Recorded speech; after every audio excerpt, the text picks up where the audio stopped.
d'introduire ce webinaire qui est programmé donc, dans le cadre de notre offre de professionnalisation EFOP, donc la formation orientation professionnelle, et qui vous est proposé avec l'AGFIP en particulier sur cette thématique donc, de l'accompagnement des personnes porteuses de handicap dans leur insertion professionnelle. Voilà, alors un webinaire qui va nous faire être ensemble sur environ 2 heures avec différentes parties et donc qui a aussi pour objectif globalement de mieux appréhender ce que recouvre le handicap.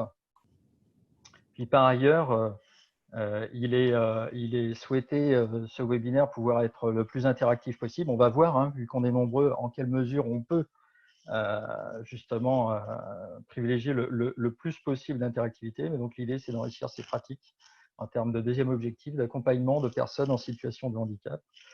Et puis par ailleurs, de connaître des outils et ressources disponibles. Voilà, vous aviez par ailleurs, je vous leur propose,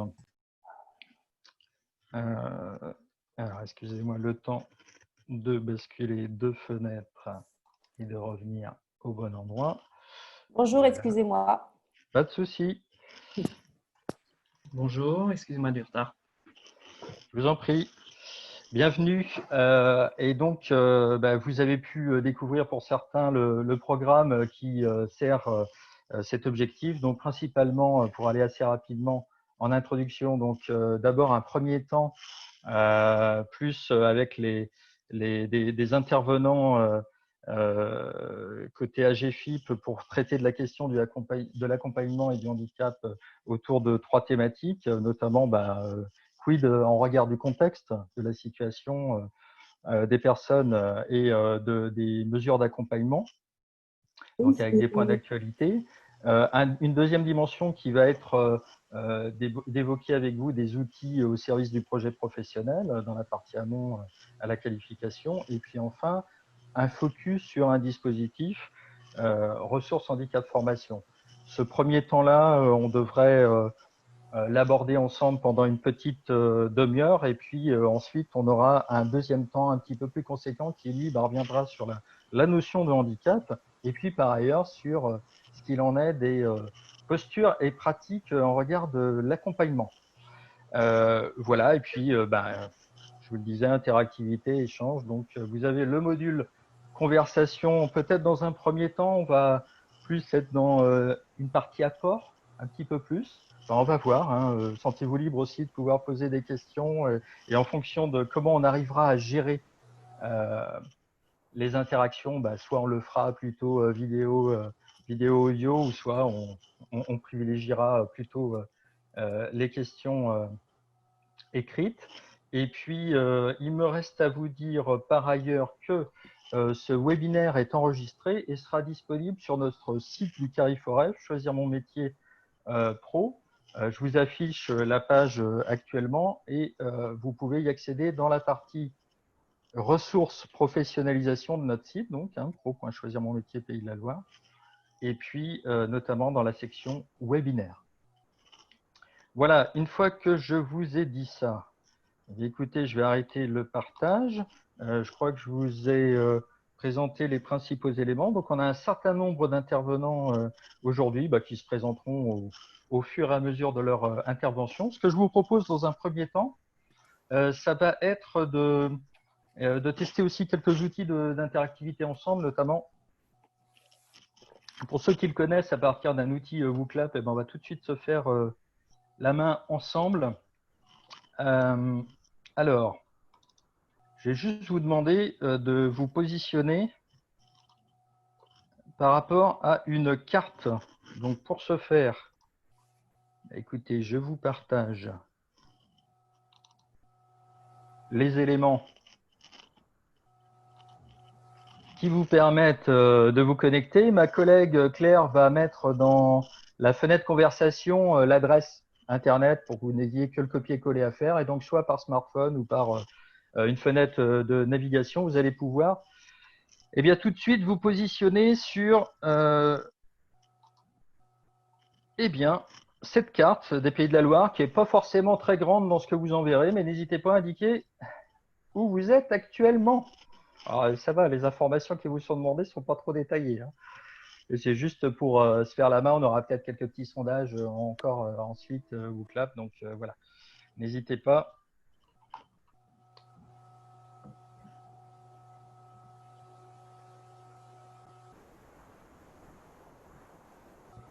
Alors, je vois des résultats qui commencent à arriver.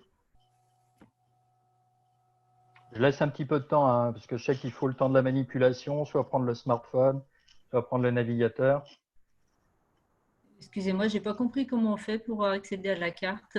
Alors, vous avez Oui, oui, je une comprends pas. adresse WooClap que vous devez Oui, voir tout en haut. oui. Donc, sur le site WooClap, soit on rentre le code, soit vous copiez-collez directement le lien qui est fourni dans la fenêtre conversation.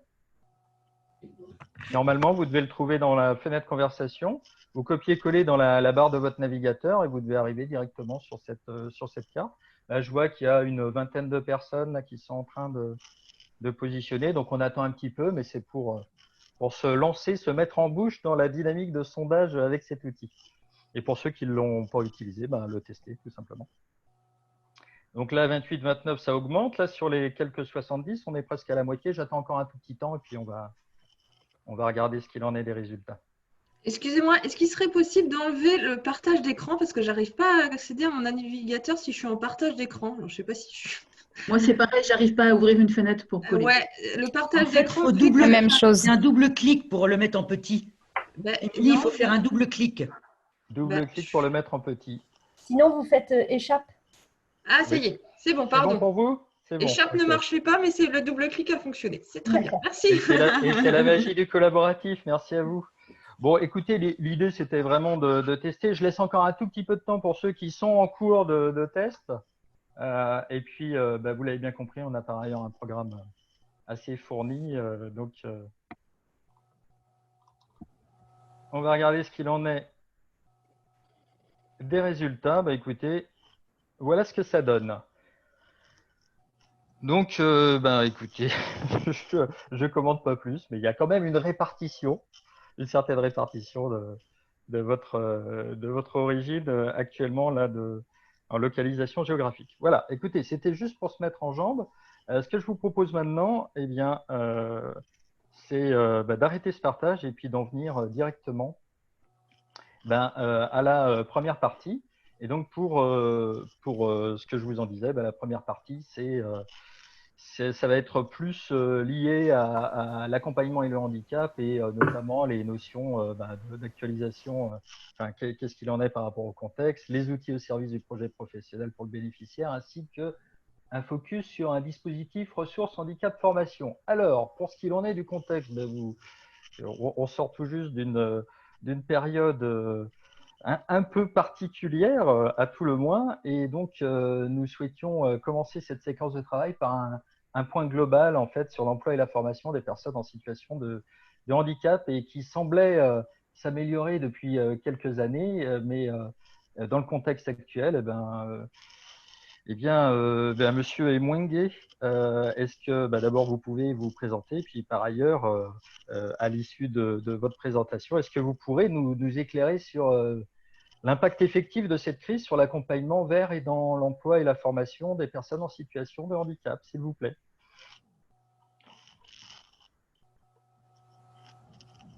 Oui, bien sûr. Bonjour, Monsieur Boisard. Bonjour à toutes et à tous. Bonjour.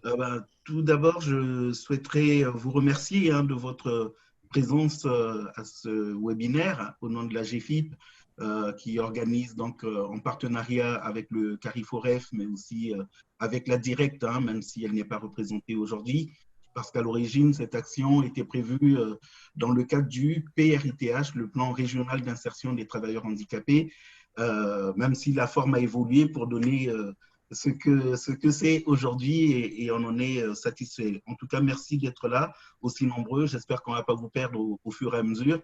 Mais restez parce qu'il y a des choses très bien après mon intervention. Pour revenir à la question, évidemment, je ne vais pas lister tous les impacts de cette situation si particulière sur l'accompagnement vers l'emploi et dans l'emploi des personnes en situation de handicap. Mais ce que je peux dire un peu en résumé, sans aller dans le détail, c'est tout d'abord un coup d'arrêt. Un coup d'arrêt dans les accompagnements que vous réalisez quotidiennement en faveur des personnes handicapées, malgré les efforts que nous avons tous fournis à travailler à distance, en télétravail, mais tout n'était pas réalisable non plus en distanciel. Donc, il y a quand même eu des coups d'arrêt suivant des types aussi d'actions. Lorsqu'on mène une action de remobilisation d'une personne éloignée de l'emploi, 3 semaines à la maison, voilà, ça remet en question tout le travail qui a été effectué. Probablement qu'il va falloir repartir de zéro avec ces personnes-là.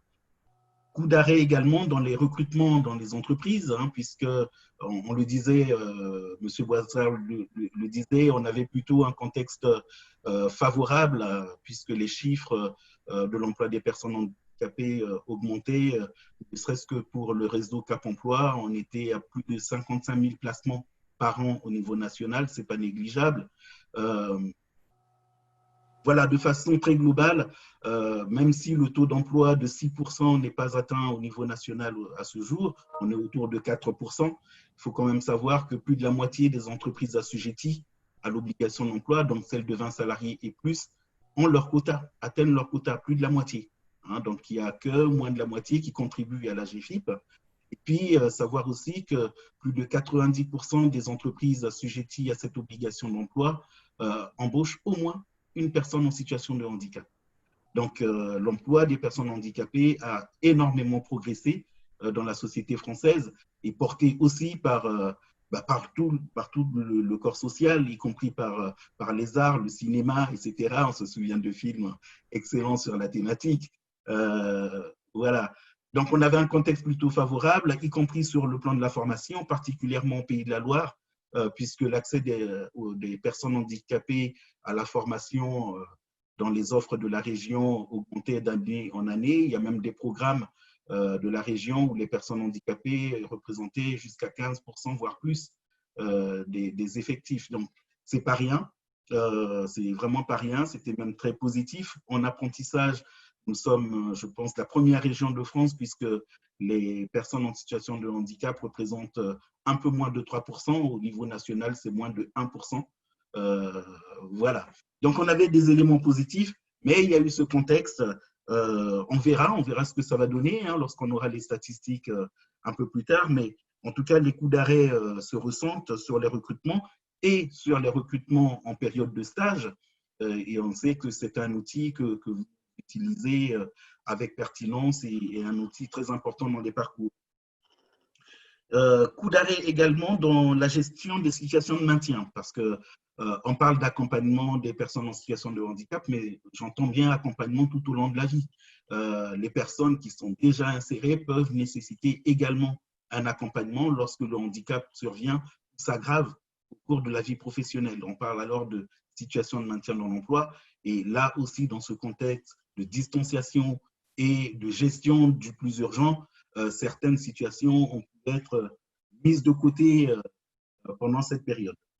Un deuxième impact, c'est la mise en lumière de la nécessité d'une prise en charge particulière et spécifique des personnes en situation de handicap, notamment avec l'émergence de nouvelles pratiques, ou en tout cas leur généralisation. Je pense notamment au distanciel. Il y a toutes les questions que cela embarque, notamment les questions d'équipement, mais aussi les questions de maîtrise des outils de travail à distance pour les bénéficiaires, pour nos bénéficiaires, mais également pour vous, en termes de management à distance, des personnes qui peuvent avoir des difficultés cognitives, etc. Lorsqu'il faut les gérer à distance pour maintenir le lien, j'imagine que ce n'est pas si aisé que ça. En même temps, ça peut être vu de façon positive, puisque ça révèle aussi la nécessité d'une prise en compte particulière des personnes en situation de handicap dans la société plus globalement, donc une société qui se veut plus inclusive. Et je rappellerai tout simplement le nombre de fois où on a entendu le président de la République citer la nécessité de prendre en compte les situations particulières des personnes en situation de handicap dans cette période.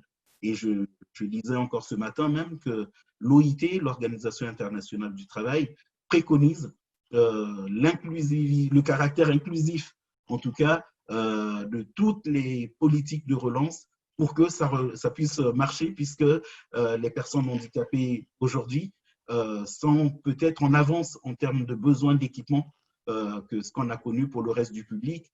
Or, les métiers à venir seront certainement des métiers basés sur des technologies nouvelles et que ces technologies devront intégrer aussi les besoins des personnes en situation de handicap. Enfin, troisième impact, c'est la nécessité d'anticiper l'avenir. Alors, plus modestement, au moins de se mettre en mesure d'être réactif par rapport aux évolutions de contexte. Alors, et quand je dis contexte, on pense à contexte sanitaire puisqu'on y est aujourd'hui, mais c'est aussi le contexte économique, c'est aussi le contexte culturel. Il va falloir nous adapter à un monde qui va probablement évoluer beaucoup dans les mois, les années qui suivent. Et tout cela va nous amener à ajuster nos offres, à ajuster nos pratiques en cohérence avec nos partenaires institutionnels, bien sûr. Je pense à la région, je pense à l'État, à la Directe, à Pôle emploi, mais je pense aussi à vous, nos partenaires de terrain avec lesquels on va devoir travailler en collaboration plus rapprochée.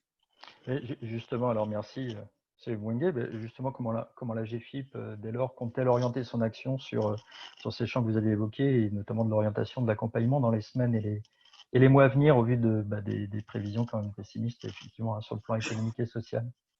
Oui, alors, ouais, je vous remercie pour cette question. J'aurais pour ça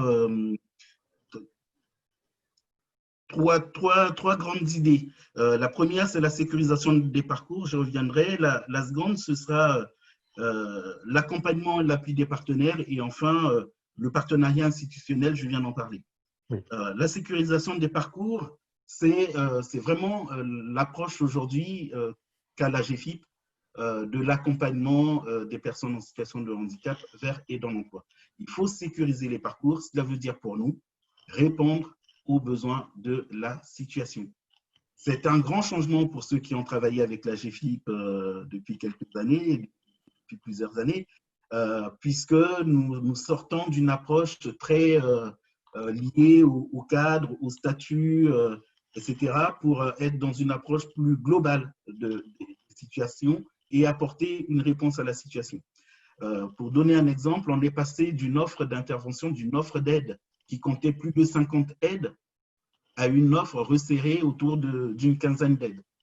Alors, ce n'est pas pour faire moins, en fait, c'est pour pouvoir faire plus en ayant des aides dont le cadre est beaucoup plus ouvert, nous permettant de mieux nous adapter aux situations plutôt que d'essayer de faire entrer des situations dans les cadres de nos aides. Donc ça, c'est un grand changement de philosophie et d'approche des situations, et c'est ce qui est en cours aujourd'hui à la GFIP. Et nous souhaitons être aussi dans la réactivité, dans un travail plus en étroit partenariat avec nos partenaires pour pouvoir ressentir les besoins des territoires et ajuster notre offre. Un exemple de ça, ce sont les mesures d'urgence que la GFIP a mises en place dans le cadre de ce contexte de confinement. On a eu des aides, par exemple, à l'équipement pour pouvoir suivre la formation à distance, une aide qui a trouvé son public et qui montre la pertinence de cette décision. Aujourd'hui, en Pays de la Loire, on a dû recevoir près de 2000 aides sur ces nouvelles mesures d'urgence. Donc, c'est vraiment des choses qui ont très bien marché. On a pu aider aussi les entreprises, puisque vous êtes vous-même employeur aussi quelquefois, aider les entreprises à mettre en télétravail leurs salariés en situation de handicap, aider à se déplacer dans ce contexte particulier où on ne pouvait pas se permettre d'imposer les transports en commun aux personnes en situation de handicap, vu leur fragilité. Et je ne dis pas que toutes les personnes en situation de handicap sont en fragilité, mais c'est quand même une population globalement plus fragile que d'autres. Et cela nous amène aussi à penser des aides nouvelles et évolutives et qui soient accessibles. accessible aux personnes, accessible aux entreprises et accessible à nos partenaires. Le deuxième point, c'est l'appui aux partenaires, parce qu'on aura besoin de vous en période de reprise. Les présages ne sont pas forcément des plus optimistes. On sait que le chômage va monter très, très, très fort, que l'accès à l'emploi des demandeurs d'emploi handicapés va être rendu plus difficile puisqu'ils sont beaucoup plus en difficulté sur le marché du travail en temps normal. Donc là, ça risque d'être compliqué. Et on va avoir besoin de vous. On va avoir besoin de vous. Et dans cette période, il ne faudrait pas qu'on laisse sur le bord du chemin de nos organismes de formation, de nos centres d'orientation, des conseils en évolution professionnelle. On va avoir besoin de vous pour pouvoir résister dans cette période-là et forcément aussi vous accompagner dans les adaptations de vos pratiques, je pense notamment au distanciel. Et puis, pour ça, on aura besoin d'être en cohérence avec nos partenaires institutionnels. La convention entre la région et la GEFIP va être renouvelée prochainement. Le plan régional d'insertion des travailleurs handicapés va faire l'objet d'un appel d'offres tout prochainement également. Et on va essayer de tenir compte de tous ces éléments nouveaux pour construire des politiques qui soient adaptées à la situation.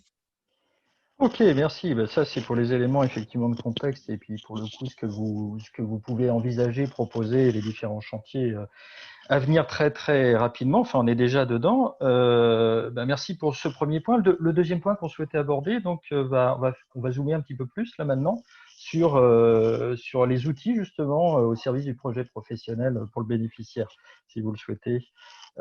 Et en particulier, vous l'avez évoqué tout à l'heure, vous l'avez redit, même tout professionnel de l'emploi, de la formation, de l'orientation, doit pouvoir prendre en charge une personne en situation de handicap. Alors, si je vous pose la question comme ça directement, c'est quoi les bons outils pour accompagner ce public? Que proposez-vous? Vous avez évoqué qu'il y en avait plein, vous avez resserré. Alors, c'est quoi? Non, mais et là, je parle sous le contrôle des professionnels qui sont présents ici. Je ne pense pas qu'il y ait de bons ou mauvais outils pour accompagner les personnes en situation de handicap. Non, je pense qu'il y a l'outil pertinent au regard de la situation. La difficulté, c'est peut-être connaître ces outils et ils sont nombreux. Alors, effectivement, j'aurais tendance à dire, moi, que tous les outils sont mobilisables pour accompagner les personnes handicapées. Et partons du postulat qu'une personne handicapée est avant tout un citoyen comme un autre et que les outils de droit commun peuvent tout à fait lui convenir. Il y a quelque chose qu'on n'a pas toujours à l'esprit. Il faut savoir que les 2/3 des demandeurs d'emploi inscrits à Pôle emploi, demandeurs d'emploi handicapés, sont accompagnés par Pôle emploi, directement. Seul un tiers est confié par Pôle emploi au réseau Cap Emploi, qui lui est un réseau spécialisé. Donc, on voit bien que la grande majorité des personnes en situation de handicap est accompagnée par le droit commun avec les outils de droit commun. Alors, qu'apporte la GEFIP? La GEFIP, ce que nous allons faire, c'est venir renforcer ce droit commun de deux façons différentes. Soit en termes de quantité, lorsque les outils du droit commun ne sont pas suffisants en volume, donc la GEFIP peut abonder financièrement, fournir une quantité suffisante pour répondre aux besoins des personnes handicapées, soit en apportant la prise en compte supplémentaire et nécessaire pour adapter l'accompagnement aux besoins des personnes en situation de handicap. Alors ça peut se faire de deux façons aussi. Soit parce que la GEFIP a été associée à ses partenaires institutionnels dès l'élaboration des outils, et dans ce cas, nativement, ces outils tiennent compte de la prise en compte des personnes en situation de handicap, et on y a contribué, et on a apporté notre expertise à nos partenaires pour élaborer ces outils. Soit les outils ont été constitués et construits d'une certaine façon, et la GEFIP, à ce moment-là, va apporter soit des modules complémentaires autour de cet outil pour les adapter d'une certaine façon aux besoins des personnes handicapées, soit mobiliser des prestations existantes. Nous avons des prestations et du coup, on entre dans l'offre spécifique de la GEFIP qui est constituée essentiellement de choses que vous connaissez, je pense, hein, les PASS, les prestations d'appui spécifiques, mais également la PAC, la nouvelle prestation qui a été présentée tout dernièrement, et puis nos études ergonomiques, hein, qu'on appelle les PAST. Voilà. À ce stade, on ne va pas entrer dans la spécificité de tous ces outils parce que on aura d'autres occasions, hein, sous ce format, en partenariat avec le CARIFOREF, pourquoi pas, où on pourra aller plus loin dans la maîtrise de ces outils. On y reviendra de façon plus précise. Mais il y a un outil dont j'aurais souhaité qu'on parle, hein, ce sont les formations courtes, parce que là, on s'adresse vraiment à des personnes éloignées de l'emploi et on est sur du spécifique, mais du spécifique entre guillemets de masse. Je ne vais pas aller plus loin, mais Nadine Perrin, qui va se présenter, pourra en parler de façon plus précise. Tout à fait. Bah, écoutez, merci. C'est vrai qu'on a toujours à l'esprit, alors il y a les gens qui sont déjà habitués au dispositif et puis il y a ceux qui ont à se poser la question juste à un moment donné. Enfin, pour quelqu'un qui n'est pas quotidiennement amené à accompagner les personnes en situation de handicap, voilà, pour ces professionnels-là, c'est comment c'est possible effectivement de rendre les choses visibles, lisibles, accessibles, hein, pour le professionnel qui, au cas par cas, à un moment donné, a la question à se poser et justement doit s'orienter vers ces outils dispositifs. Tout à fait, tout à fait. C'est une vraie difficulté. C'est une vraie difficulté. Elle n'est pas propre au champ du handicap. Elle est plutôt liée au foisonnement des outils, des ressources dont on dispose. Ça complique les choses. C'est pas vraiment compliquer les choses, ça complexifie les choses. Mais c'est parce que, voilà, c'est la vraie vie. On ne peut pas être expert en tout. Tous les outils ne peuvent pas correspondre à tout. Et du coup, on essaie d'avoir ce qui est adapté, mais voilà, on s'y perd un petit peu. Néanmoins, ce que je disais tout à l'heure, nous, désormais, à la GFIP en tout cas, on essaie d'être réactifs, de s'adapter aux situations avec des offres accessibles. Et quand je dis accessibles, ça embarque cette dimension-là, c'est-à-dire les rendre visibles, les rendre également faciles à mobiliser. Alors, ce que l'on nous dit quelquefois, c'est qu'on a X formulaires pour nous solliciter. Quelquefois, il faut passer par un prescripteur, mais qui est le prescripteur, etc. Alors, avec Claire Quintin-Viclin, donc notre délégué régional, nous avons mis en place une expérimentation qui va démarrer là avec le Cap Emploi de Nantes, qui consiste à n'avoir qu'un seul dossier, on l'appelle le dossier unique, on n'a pas cherché très longtemps, voilà, mais un seul dossier qui se voudra très pédagogique et on va le tester et puis on verra, et puis si c'est adopté par le national, peut-être que très rapidement, très prochainement, il y aura un outil, en tout cas un formulaire simplifié et guidant pour aider à mobiliser les aides et prestations de la GFIP. Donc ça, c'est vraiment engagé, c'est dans nos priorités d'harmoniser et simplifier l'accès à nos aides. Voilà. Par contre, la notion de prescripteur restera probablement. Elle restera même sûrement pour deux raisons. C'est que sur ces prestations spécifiques, ces prestations d'appui spécifiques, on est quand même sur le recours à des compétences expertes. Donc, il y a des coûts derrière, il y a des marchés, il y a des volumes à respecter. Donc, il faut qu'on soit garant collectivement de la mobilisation de ces ressources. D'autre part, il y a le rôle du référent de parcours. Voilà, le référent de parcours, donc c'est le SPE, hein, le service public de l'emploi, Cap Emploi, Pôle emploi, mission locale. Eux, ils sont les seuls à pouvoir centraliser l'ensemble des informations concernant le bénéficiaire, au-delà du bénéficiaire lui-même. Mais le partenaire qui peut avoir connaissance de tout ce qui a été mobilisé en faveur d'une personne, des résultats que ça a donné, c'est son référent de parcours. Et donc, passer par le référent de parcours, c'est pour nous la garantie de ne pas mobiliser de façon inadéquate une prestation dont le coût et les volumes, les coûts sont élevés et les volumes par contre limités. Oui, bien sûr. Bien sûr, bien sûr. On pourra travailler là-dessus avec vous pour simplifier aussi l'accès à ces dispositifs et notamment nos fameuses fiches de prescription qui donnent des migraines quelquefois à nos partenaires. On en est conscient. Très bien. Merci, M. Mwengwe. Alors, je rappelle juste pour les participants qui nous ont rejoints depuis, on n'est pas loin de 100 participants là actuellement. Hein. Je rappelle juste donc que vous êtes délégué régional adjoint de la GFIP. Hein. Voilà. Merci. Et pas de souci. Et comme vous l'évoquiez, on va maintenant pouvoir zoomer. Bien sûr qu'il ne s'agit pas de passer tout en revue, c'est très très clair. Mais maintenant, si on s'intéresse plus au volet formation, vous l'évoquiez, donc vous avez une collègue chargée de développement, je crois, Madame Nadine Perrin, qui va pouvoir maintenant peut-être apporter quelques éléments par rapport à cette question des outils formation de la GFIP, en particulier au service du projet professionnel. Alors, Madame Perrin, bonjour. Bonjour. Donc, vous pouvez m'appeler Nadine. Merci, Nicolas. Bonjour, Nadine. Alors, bonjour à tous. Donc, je suis Nadine Perrin, chargée d'études et de développement à la délégation AGFIP, en charge de la thématique formation, entre autres, sur le territoire ligérien. Je vais essayer de faire simple, puisque, pour être honnête, c'est un domaine que je pratique tous les jours, peut-être, contrairement à vous.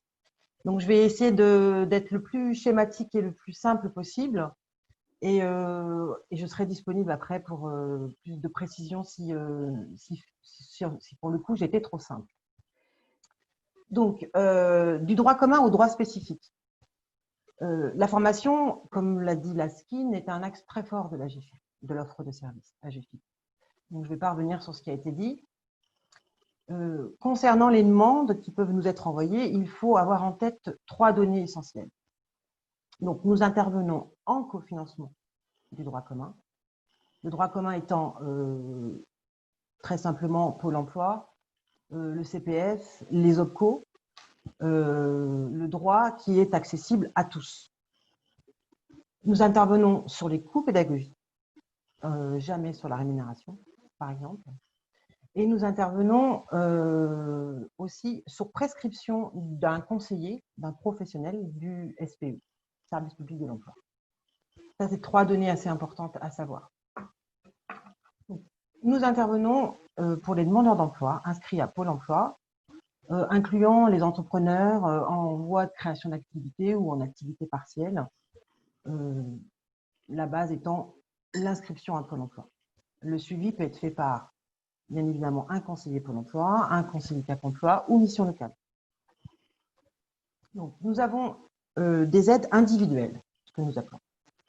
Et donc, je le redis, on est en complémentarité du droit commun, par exemple, et le plus souvent sur le dispositif AIF, qui est l'aide individuelle à la formation, un dispositif Pôle emploi.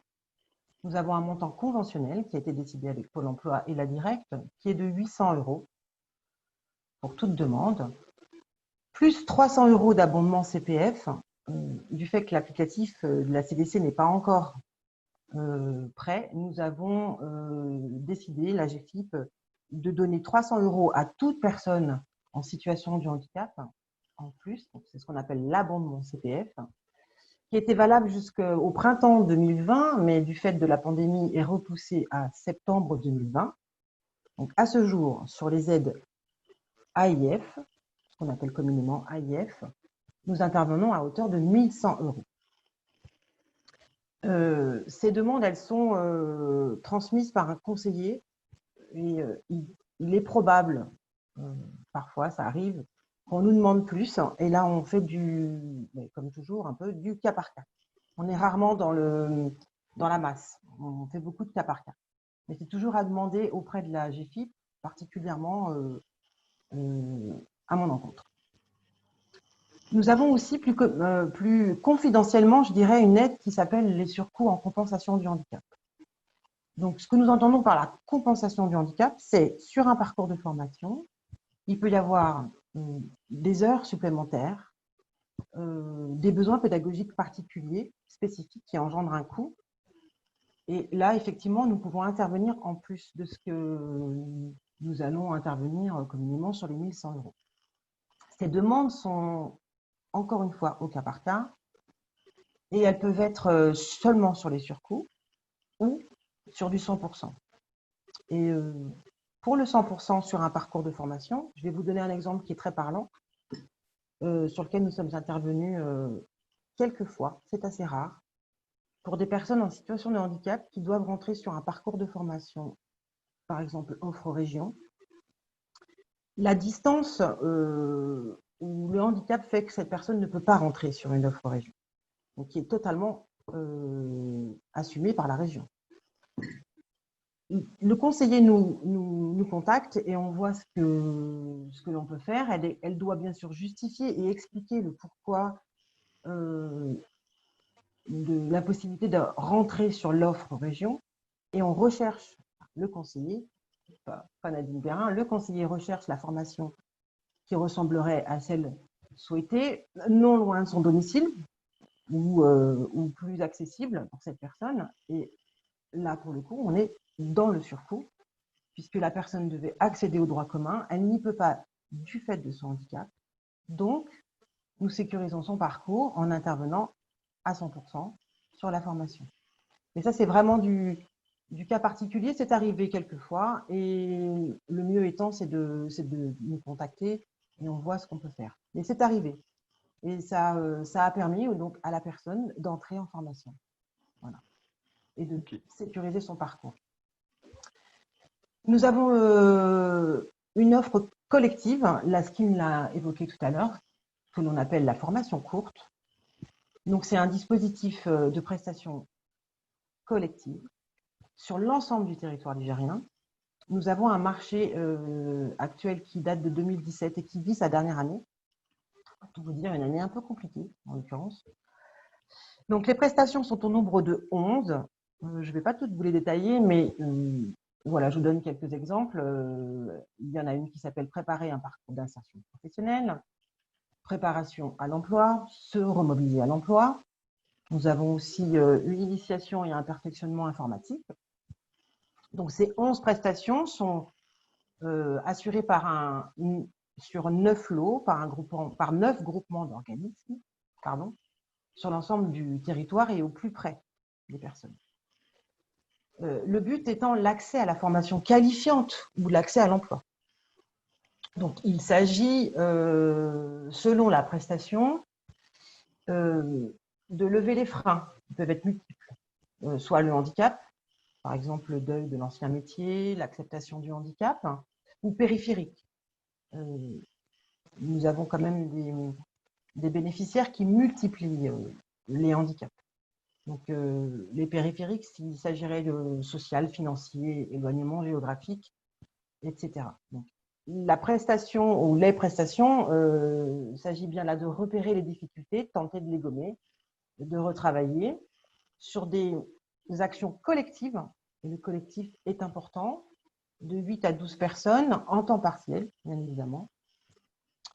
Nous avons des prestations qui vont de 120 heures à 210 heures, avec ou sans heures en stage en entreprise, obligatoire ou non, selon le projet au final qui est validé. La programmation est accessible sur le site du CARIF. Les conseillers Pôle emploi, Cap emploi et Mission locale peuvent prescrire directement auprès du titulaire du marché. La programmation est effectuée par semestre, donc nous en avons 2. Elles sont élaborées entre l'organisme de formation, les prescripteurs sur le territoire et validées par la GFIP. Donc pour l'année 2020, qui est un petit peu particulière, ai-je besoin de le répéter, nous avons eu un semestre 1 qui a été stoppé dans son élan, malgré quelques actions qui ont continué en distance. La programmation du semestre 1 bis, que j'appelle comme ça parce que communément c'est un peu plus simple pour moi, est en cours de reprise. Donc, depuis lundi, il y a des prestations qui sont reparties. Il va forcément se décaler et finir sans doute fin septembre, voire début octobre. Donc là, on n'est plus sur un vrai semestre, mais bon, on s'adapte. Et donc, le semestre 2, qui sera totalement revu et sans doute à la hausse, débutera, on l'espère, en octobre prochain. Ok. Mais idem, comme les autres, la programmation sera faite avec les prescripteurs. Et donc, pour finir, comme nous sommes sur une fin de marché, qui, je l'espère, finira en avril 2021, du fait de la pandémie. Ce n'était pas le cas Normalement, le marché devait finir en février 2021. Nous travaillons sur une nouvelle offre. Comme je vous l'ai dit, il y a, à ce jour, sur le marché formation courte, il y a 11 prestations. 11 prestations qui sont un peu en silo. Vous prescrivez une personne qui rentre sur une action, elle rentre sur cette action, elle fait l'action du début jusqu'à la fin. Elle est en silo. S'il y a besoin d'une autre action, c'est la suivante, sur la programmation suivante, voire le semestre suivant, voire l'année suivante. Ça ne répond pas aux besoins des personnes et surtout pas à la situation actuelle de la formation, qui doit être plus réactive et plus modulaire. Donc, nous sommes en train de travailler sur le cahier des charges d'un nouveau marché qui sera assez différent, qui sera normalement, j'espère, ouvert, proposé, j'espère, en octobre, entre octobre et décembre de cette année. Et donc, l'intérêt, c'est d'être plus en adéquation avec l'offre de droit commun, plus sur l'amont. Nos bénéficiaires ont un mal fou à avoir accès à la formation qualifiante. Et il nous manque une marche, et c'est celle-ci qu'on voudrait inventer. Voilà, c'est ça. Okay. Donc, ce sera plus modulaire, ce sera plus des prestations en silo, ce sera des prestations qu'on pourra solliciter, enfin en tout cas le prescripteur pourra les solliciter, demander à l'OS, il y a une sorte de SaaS. On est en train d'écrire ce marché, voilà, qui j'espère débutera avril 2021. Écoutez, nous l'espérons également. Merci Nadine. Je me fais également, j'ai l'œil sur le temps qui passe. Comme on a 2 heures, je vois qu'il nous reste une dernière thématique à aborder dans cette première partie. Je vais inviter nos intervenants suivants peut-être à avoir à l'esprit une dizaine de minutes pour le temps restant, et sachant que l'idée maintenant, là on vient de voir, donc, comme vous le détaillez, les outils formation de la GFIP au service du projet professionnel, dimension individuelle, collective et évolution de l'offre. Maintenant, on va aller s'intéresser à un dispositif en particulier pour les prescripteurs et les centres de formation qui s'appelle Ressources Handicap Formation. Et donc, pour ce faire, je vais inviter Monsieur Goujon à intervenir et puis à nous en parler notamment et en développant comment on peut solliciter cette ressource handicap formation, donc qui concerne un projet de formation une fois qu'il a été validé, entre autres à partir des outils qu'on vient d'évoquer. Monsieur Goujon, à vous, bonjour. Bonjour à tous, Bon, je vais copier Nadine, vous pouvez m'appeler Damien. Bonjour Damien. Merci. La ressource handicap formation, elle apparaît donc en 2018 dans le paysage de la GFIP, dans le cadre de son plan stratégique sur le volet formation. Mais pour autant, c'est quelque chose qui s'inspire de 30 années de pratique, d'expérience de la GFIP en direction des entreprises sur l'adaptation des postes de travail et les aménagements des postes de travail. L'idée étant de transférer cette compétence, ce savoir-faire sur le champ de la formation professionnelle. Et derrière tout ça, c'est vouloir plus d'inclusion dans le monde du travail. Ça passe aussi par une augmentation du nombre de personnes en situation de handicap formées, en particulier les demandeurs d'emploi. Nadine l'a souligné, il y a parfois un problème de SAS. Et surtout, ce qu'on se rend compte, c'est que dans les personnes inscrites à Pôle emploi en situation de handicap, sans faire de vulgarisation, on a quand même un nombre conséquent de personnes peu ou pas qualifiées, c'est-à-dire qui relèvent des anciens niveaux 5 CAP, BEP. Donc, grosso modo, c'est de dire l'offre de formation elle existe, le droit commun est présent, les financements complémentaires de la législation sont là, mais quelque part, il faut aller plus loin. Il faut sortir de la relation bénéficiaire. Et le souhait ensuite à plus long terme, c'est de faire en sorte que le niveau de compétences et de qualification des personnes en situation de handicap augmente lui aussi avec le temps, y compris chez les salariés. Donc c'est vraiment un projet qui s'inscrit dans la durée et quelque part qui sort un peu de la relation au bénéficiaire, même si c'est lui qui sera la cible finale. Donc autour de ces 2 objectifs qui sont à la fois quantitatifs et qualitatifs, on s'intéresse à l'amont de la qualification, c'est-à-dire sur l'orientation, sur la diversification des choix professionnels des personnes en situation de handicap, parce que malheureusement, ils sont souvent cantonnés dans les familles de métiers, et c'est à nous d'aider les référents de parcours, les prescripteurs, à travailler ce volet, notamment l'aide de la région, hein, sur l'orientation professionnelle. Et l'autre objectif de la RHF, c'est aussi d'intervenir pendant l'action de formation pour sécuriser le parcours, pour anticiper les éventuels risques de rupture. Donc ça, c'est vraiment fondamental. Et c'est pourquoi on considère la personne dans un environnement de formation et afin de sortir du projet qui va être parfois auto-centré sur elle. Et donc, la ressource liée à la formation, vraiment, elle s'adresse aux référents de parcours. On préfère ce terme à celui de prescripteur. Ouais. Et derrière les différents parcours, eh bien, c'est évidemment tous les chargés d'accompagnement, des pôles emploi, des missions locales, des cap emploi, enfin, toutes structures qui peuvent graviter autour de la personne. C'est vraiment fondamental.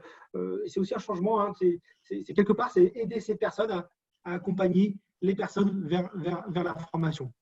Ok. D'accord. Parmi les cibles de dispositif, il y a aussi les centres de formation. Pas les laisser seuls face à des situations qui parfois pouvaient les dépasser. Donc, c'est vraiment aussi les accompagner dans leur cheminement. Et du coup, quand on parle de centre de formation, bah, ça n'est pas que le formateur ou la personne chargée de l'accueil, c'est l'ensemble du collectif de l'organisation qui est visé. D'accord. Ok. Alors, mais juste. Oui. Pardon. Vas-y, Nicolas. Oh non, c'était juste par rapport à ta présentation, j'étais en train de me dire qu'on pourrait peut-être aller dans des exemples, en fait, hein, pour détailler. Oui, ok. Justement, je crois qu'on a également Madame Guéry, qui est coordinatrice départementale, hein, pour la Vendée, je crois, de la démarche d'accueil des apprenants en situation de handicap, cofinancée Pays de Loire et AGFIP. Je crois que vous pouvez nous détailler un petit peu justement ce qui peut contribuer à faciliter, par exemple, pour un jeune alternant, hein, si on prend l'exemple d'un jeune alternant suivi par une mission locale, qu'est-ce qui peut contribuer à faciliter la préparation à l'entrée en formation en particulier? Et bonjour. Donc, bonjour à tout le monde, bonjour Nicolas.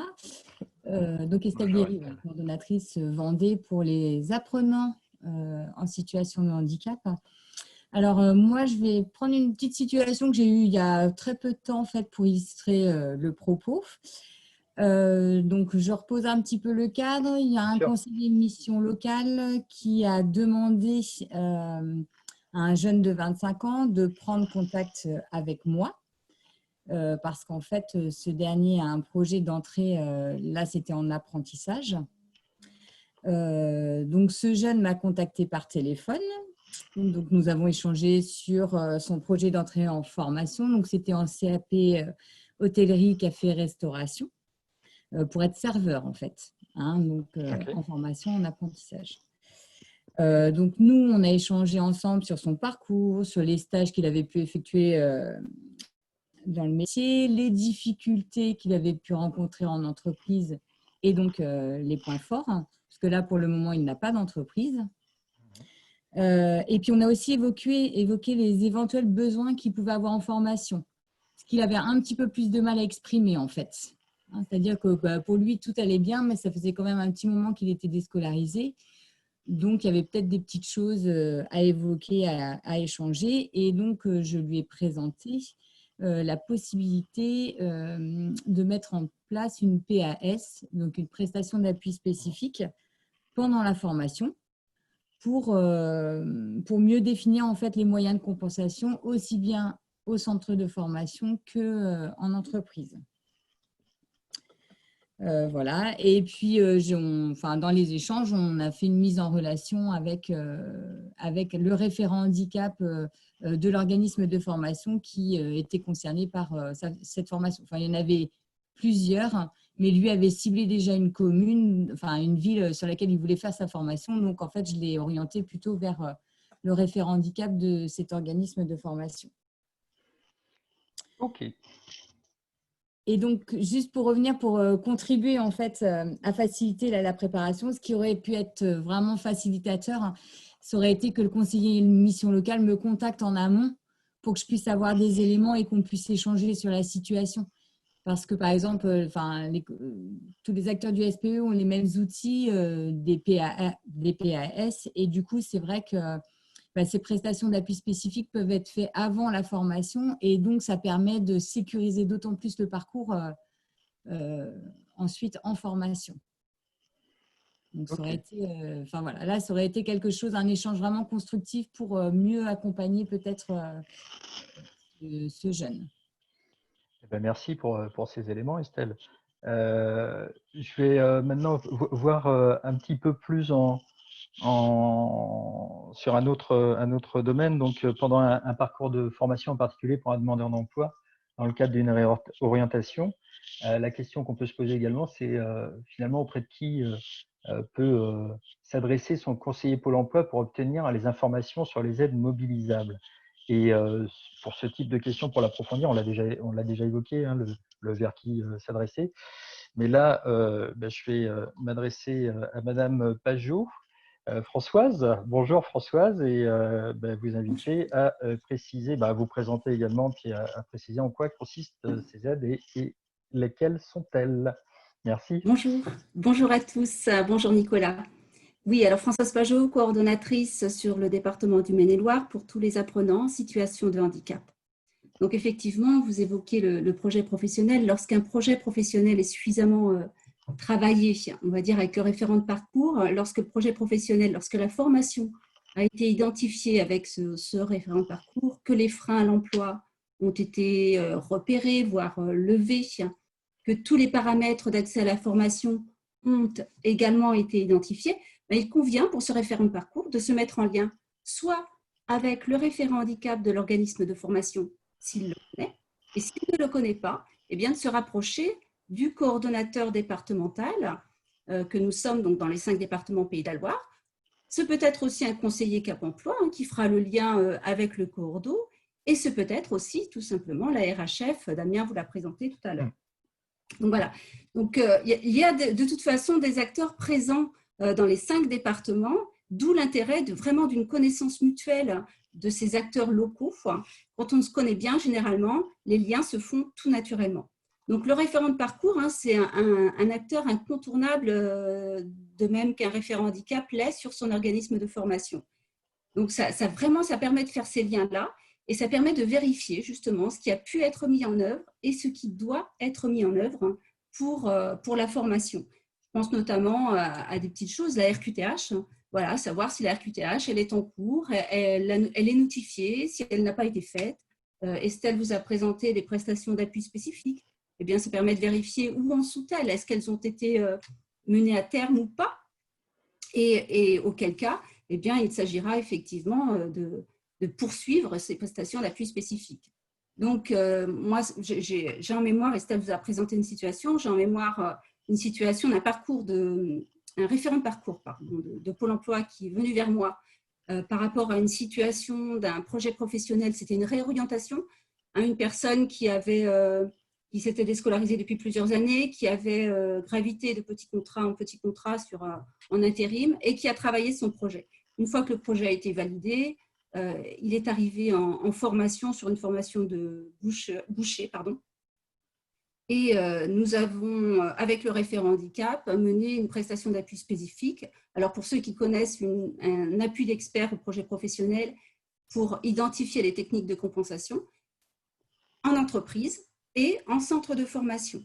Voilà, ça a permis de mobiliser notamment un plateau technique où sont présents des aides techniques, du matériel pour les mettre en essai auprès de cette personne avant une acquisition. Donc, vous parliez, Nicolas, des aides. Ben voilà, les aides possibles, c'est ça, c'est le plateau technique. C'est une aide à la mobilisation financière pour aller vers une acquisition de ce matériel-là.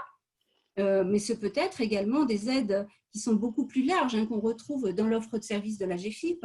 Donc, un financement de l'adaptation pédagogique, des aides humaines, des aides techniques, une aide au déplacement en compensation du handicap. On intervient toujours, on le répète, en compensation du handicap. Et puis, ce sont des aides aussi financières qui peuvent aider au recrutement des alternants. Voilà, et ça, c'est pour l'employeur. Donc, en fait, on imagine une commode avec plein de petits tiroirs et dans chacun de ces petits tiroirs, chacun doit pouvoir se retrouver, alors que ce soit l'employeur, que ce soit la personne en situation de handicap et que ce soit le référent de parcours. Eh bien, écoutez, justement, Françoise, ça tombe très bien parce que dans le module conversation, pour l'instant, personne ne posait de questions. Je me disais que tout était parfaitement clair. Moi, j'avais ce sentiment-là. Mais justement, tout à coup, une question apparaît. Ce qui ne veut pas dire que c'est pas clair. Ça veut dire qu'on a peut-être besoin de compléments. Et alors, je vous lis la question telle quelle, donc de Christine, qui nous demande comment peut-on connaître le nom du référent de parcours. Quand on demande aux personnes en situation de handicap, dit-elle, souvent, ils ne savent pas. Ah oui. Alors, le référent parcours, Christine, que je connais très bien du reste, hein, puisque Christine, c'est une référente handicap d'un centre de formation. Le référent de parcours, effectivement, vous l'avez dit, de la mission locale ou de Pôle emploi, nous-mêmes, on ne les connaît pas forcément. D'où l'intérêt, je le redis encore, il faut apprendre à se connaître, il faut qu'on puisse se rapprocher les uns des autres. Donc, on sait effectivement que les bénéficiaires sont suivis par quelqu'un. On ne sait pas toujours qui et eux-mêmes ne savent pas toujours qui. Donc, il est important effectivement que ces bénéficiaires se rapprochent de la personne et que cette personne se mette en rapport avec nous ou avec effectivement le référent handicap ou avec le conseiller Cap Emploi, RHF, etc. Nicolas, oui, je peux me permettre de compléter. Juste, c'est vrai qu'on parle de référent de parcours pour des personnes qui sont inscrites administrativement auprès de Pôle emploi, que Pôle emploi les garde en accompagnement direct ou que ce soit en suivi délégué, soit par Cap emploi, soit par mission locale. Ce sont ces trois-là, les acteurs du SPE, qu'on l'on désigne sous le terme de référent de parcours. Donc, logiquement, la personne sait si elle est inscrite à Pôle emploi et si elle a été transférée à Cap emploi ou à la mission locale. Cependant, notre intervention s'adresse également aux personnes non inscrites, qui peuvent être en recherche d'emploi, mais non inscrites à Pôle emploi. Et dans ce cas, oui, la notion de référent de parcours, elle n'est pas forcément pertinente pour ces personnes-là. À ce moment-là, vous avez un acteur sur votre territoire, qui est le coordonnateur ou la coordonnatrice départementale, qui peut essayer de faire le lien, du coup, entre les acteurs pertinents autour de la situation de la personne. Bon, super, merci pour ces compléments, Laskin. Eh bien, ça nous amène à la fin de notre première partie. Donc, merci à tous. Il y a d'autres questions. Ce que je vous propose, c'est pour les autres questions qu'on se réserve un petit temps à la fin, parce que en termes d'équilibre d'intervention, il va être bon maintenant d'aller sur un autre sujet que ceux, bien sûr, du contexte qui était important à prendre en compte, des évolutions à venir et notamment des mesures, des outils, des dispositifs spécifiques et de l'organisation comme on vient de la développer. Il y a aussi toute la question de finalement de quoi parle-t-on quand on parle de personnes en situation de handicap ou en lien avec des problématiques de cet ordre-là. Et pour ce faire, je vais vous proposer directement, donc on se réserve, je redis, les questions complémentaires pour un petit temps à la fin ou en complément. Et je vais vous proposer un tout petit sondage à nouveau. Donc pour ce faire, ma collègue va vous remettre le lien du nouveau sondage et puis nous allons partir sur une deuxième partie. J'attends juste que vous ayez les éléments. Je vous partage les choses à l'écran. Et voilà, donc c'est la même chose en termes de lien que le précédent, sauf qu'au lieu de 1, vous mettez 2 à la fin. Et on y va. Première question. Finalement, pour faire la transition, oui, mais au fait, vous qui êtes là avec nous, avez-vous déjà accueilli ou accompagné une personne en situation de handicap?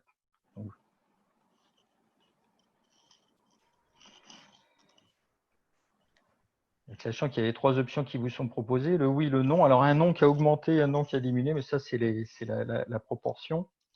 Mais c'est majoritairement oui, avec assez peu de personnes aucune personne qui disent qu'éventuellement peut-être.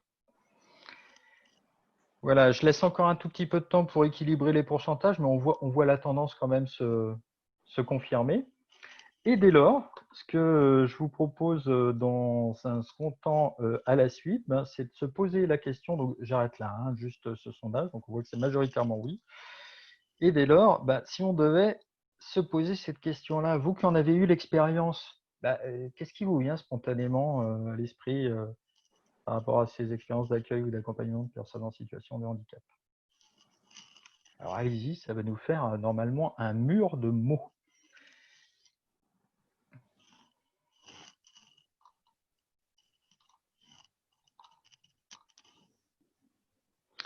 Alors,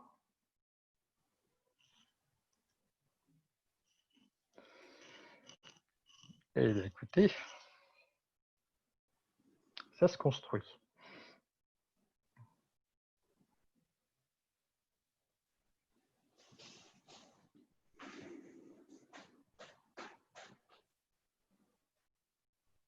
Alors, je vous dis tout de suite, je ne me permettrai pas de commenter les mots qui vous viennent spontanément, mais ce sera la transition à la deuxième partie de cette intervention, où nous accueillons Fabrice Soulet de JLO Conseil, et qui va pouvoir prendre le relais, Fabrice, à présent sur cette partie, et voir donc tout ce qui est propre à ces questions, mais de quoi parle-t-on au juste, en fait? À vous, Fabrice, bonjour. Tout à fait, bonjour à toutes et à tous. Donc je me présente rapidement, moi je m'appelle Fabrice Soulet, donc je suis consultant dans un cabinet qui s'appelle le groupe JLO, qui est un cabinet national qui travaille sur les thématiques du handicap, de la santé au travail au sens large en entreprise et des risques psychosociaux. Ça fait 25 ans à peu près que j'interviens dans le champ du handicap en entreprise. J'ai travaillé en hôpital psychiatrique, j'ai travaillé plusieurs années aussi en Cap Emploi. Et donc là, j'interviens dans ce cabinet pour accompagner les entreprises à la mise en place de leur politique handicap et pour faire de la formation.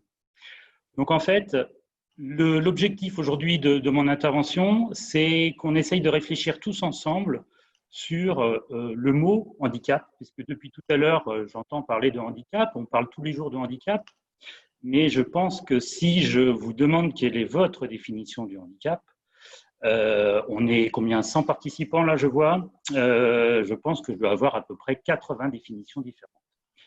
Donc, on va déjà essayer de réfléchir sur qu'est-ce que le handicap, voilà, quelle est la notion de handicap. Et puis, je vais essayer aussi d'échanger avec vous sur comment je peux aborder le handicap avec une personne. Qu'est-ce que j'ai le droit de dire? Jusqu'où j'ai le droit d'aller? Qu'est-ce que je dois m'autoriser ou pas? Quel est mon cadre? Et puis, on essaiera d'aborder aussi à la fin les différentes pathologies, si vous souhaitez des explications sur telle ou telle pathologie et sur telle ou telle conséquence de pathologie. J'essaierai d'y répondre également. Alors, ce que je souhaite, c'est que ce soit quelque chose qui soit vraiment un moment d'échange. C'est-à-dire que je ne souhaite pas parler seul pendant 1 heure. Je souhaite vraiment que vous échangiez. Donc, pour ça, j'ai demandé à ce qu'on puisse laisser vos micros ouverts. Donc, vous avez la possibilité d'ouvrir vos micros et d'intervenir à partir du moment où on va essayer de s'autodiscipliner, parce qu'à 100 personnes, ça peut être un peu compliqué. Donc, n'hésitez pas à me couper, à me poser toutes vos questions. Il n'y a pas de mots tabous, il n'y a pas de choses taboues. On pose les questions telles qu'elles viennent. Si le vocabulaire n'est pas toujours adapté, je vous expliquerai pourquoi il n'est pas toujours adapté et on pourra en rediscuter. Mais je souhaite vraiment que ce soit un moment d'échange. Je ne souhaite pas faire que du descendant. Je souhaite aussi partir de vos expériences et de vos questions. Ce mur de mots là, il est très très intéressant. Je vois plein de choses. D'ailleurs, on va le laisser parce que c'est très bien. Moi, ça me va ce mur de mots et je vois qu'il y a plein de choses que je vais pouvoir tirer de ça. Alors, pour commencer, ce que je vous propose, c'est qu'on définisse d'abord ce qu'est la notion de handicap. Alors pour ça, je vais tester. Alors c'est la première fois que je le teste en visio et avec 100 personnes. Je vais vous demander qu'à partir de ce mur de mots, qui, s'il peut arrêter de bouger, vous preniez une feuille de papier, un crayon, et que pour les droitiers, vous écriviez une dizaine de mots de votre main gauche, et pour les gauchers, que vous écriviez une dizaine de mots de votre main droite sur une feuille de papier, et je vous laisse 2 minutes. C'est à peu près le temps qu'il vous faudrait avec votre main directrice pour pouvoir écrire ce que je viens de vous demander. Allez hop, c'est parti, 2 minutes pour tout le monde. Donc les gauchers, vous écrivez 10 mots de votre main droite, et les droitiers, vous écrivez 10 mots de votre main gauche.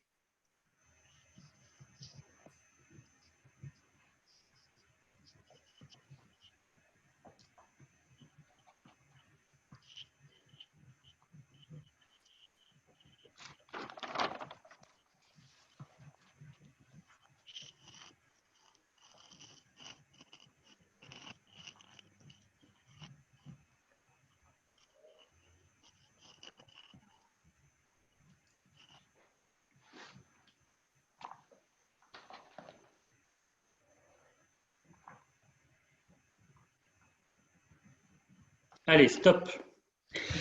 Donc, en fait, ce que je vais vous demander, c'est à quelques-uns s'ils peuvent me dire ce que vous avez ressenti en faisant ce petit jeu-là. Ce petit jeu-là, vous l'avez fait 2 minutes en mode jeu. Maintenant, la question, c'est, imaginez que cette action-là, vous deviez la faire toute une journée. Donc, on va partir sur une journée de 8 heures, que ce soit une journée de formation, une journée en entreprise, etc.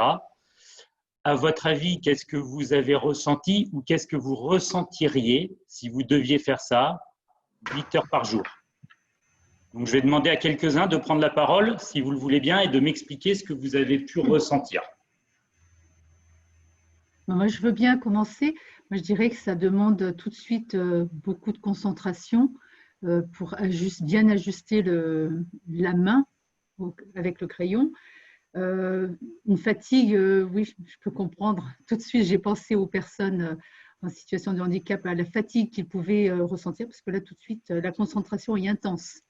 Oui. Et donc, effectivement, je comprends que ça peut générer énormément de fatigue. Là, on l'a fait de façon très courte, donc j'imagine, j'ose même pas imaginer sur une journée. Merci. Alors, je note aussi les mots qui passent en même temps dans la conversation. Donc, je sens frustration, j'entends besoin de plus de temps, j'entends tension également dans la conversation. Est-ce que quelqu'un d'autre veut prendre la parole?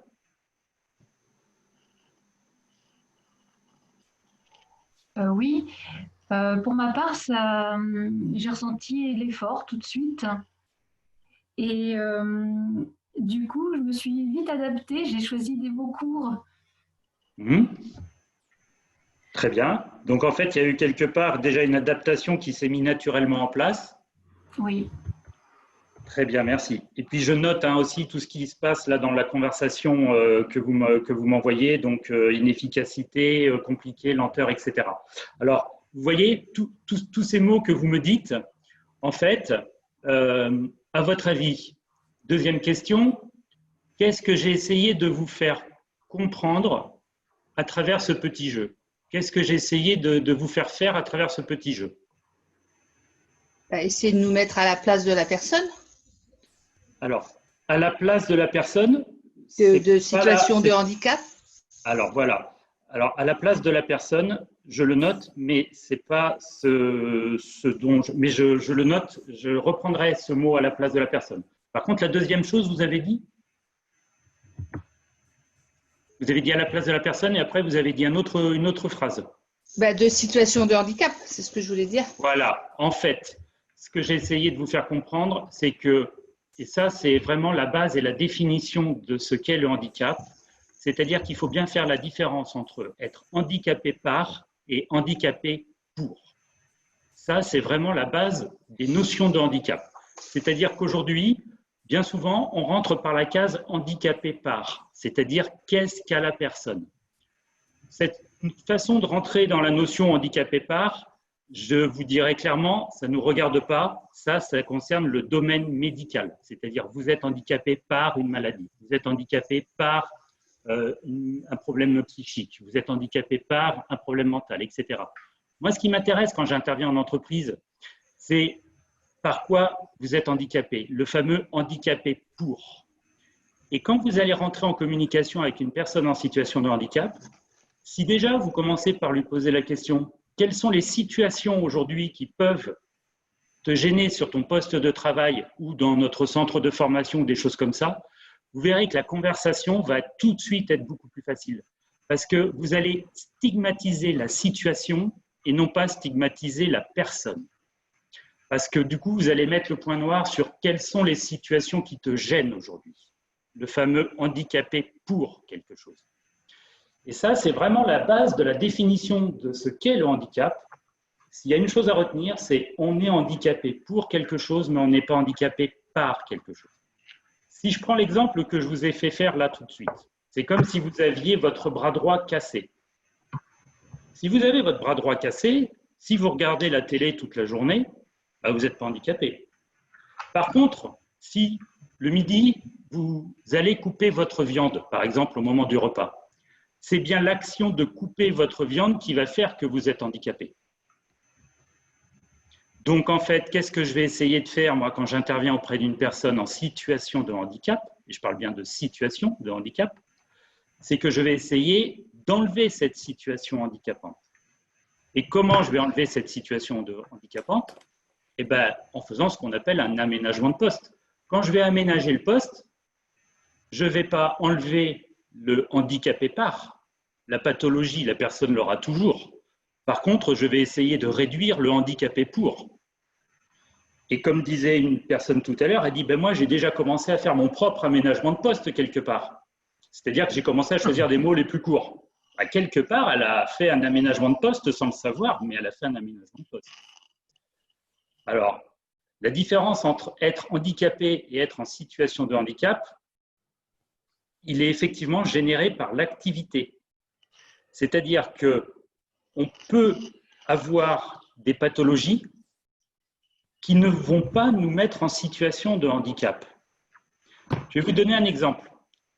Si je suis boulanger et allergique à la farine, je vais être reconnu travailleur handicapé. Je risque même d'être licencié pour inaptitude sur mon poste. Je peux être reconnu travailleur handicapé à ce moment-là. Par contre, je pars en formation et je me réoriente totalement vers un nouveau métier qui n'a aucun lien avec la farine. Eh bien, je reste quand même allergique à la farine, donc le fameux handicapé par quelque chose, mais je ne serai plus handicapé pour quelque chose. Parce que mon nouveau métier sera tout à fait adapté aux conséquences de mon handicap. Donc ça, c'est vraiment quelque chose à prendre en compte quand vous allez rentrer en communication avec quelqu'un qui a un handicap. C'est toujours essayer de rentrer par quelles sont les situations qui te gênent. Vous voyez, moi, au départ, je n'emploie même pas le mot handicap. Parce qu'au départ, ça peut mettre un blocage avec la personne. Il y a des gens qui n'ont toujours pas accepté leur handicap. Il y a des gens qui n'ont pas fait le deuil. On va en parler tout à l'heure de ce que c'est que le handicap.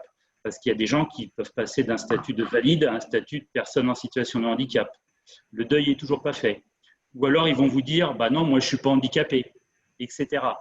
Donc, parfois, vous risquez de vous heurter à des personnes qui ne seront même pas conscientes qu'elles peuvent être handicapées parce qu'elles sont face à des situations de handicap. Et ça, c'est quelque chose qui peut vous bloquer lorsque vous allez rentrer en communication. Alors que rentrer en communication par quelles sont les choses qui te gênent aujourd'hui dans le centre de formation, quelles sont les tâches aujourd'hui qui te posent difficulté. Vous voyez, j'emploie même pas le mot handicap bien souvent. Dans un premier temps, lors des 2-3 premiers entretiens, parfois, j'emploie jamais le mot handicap.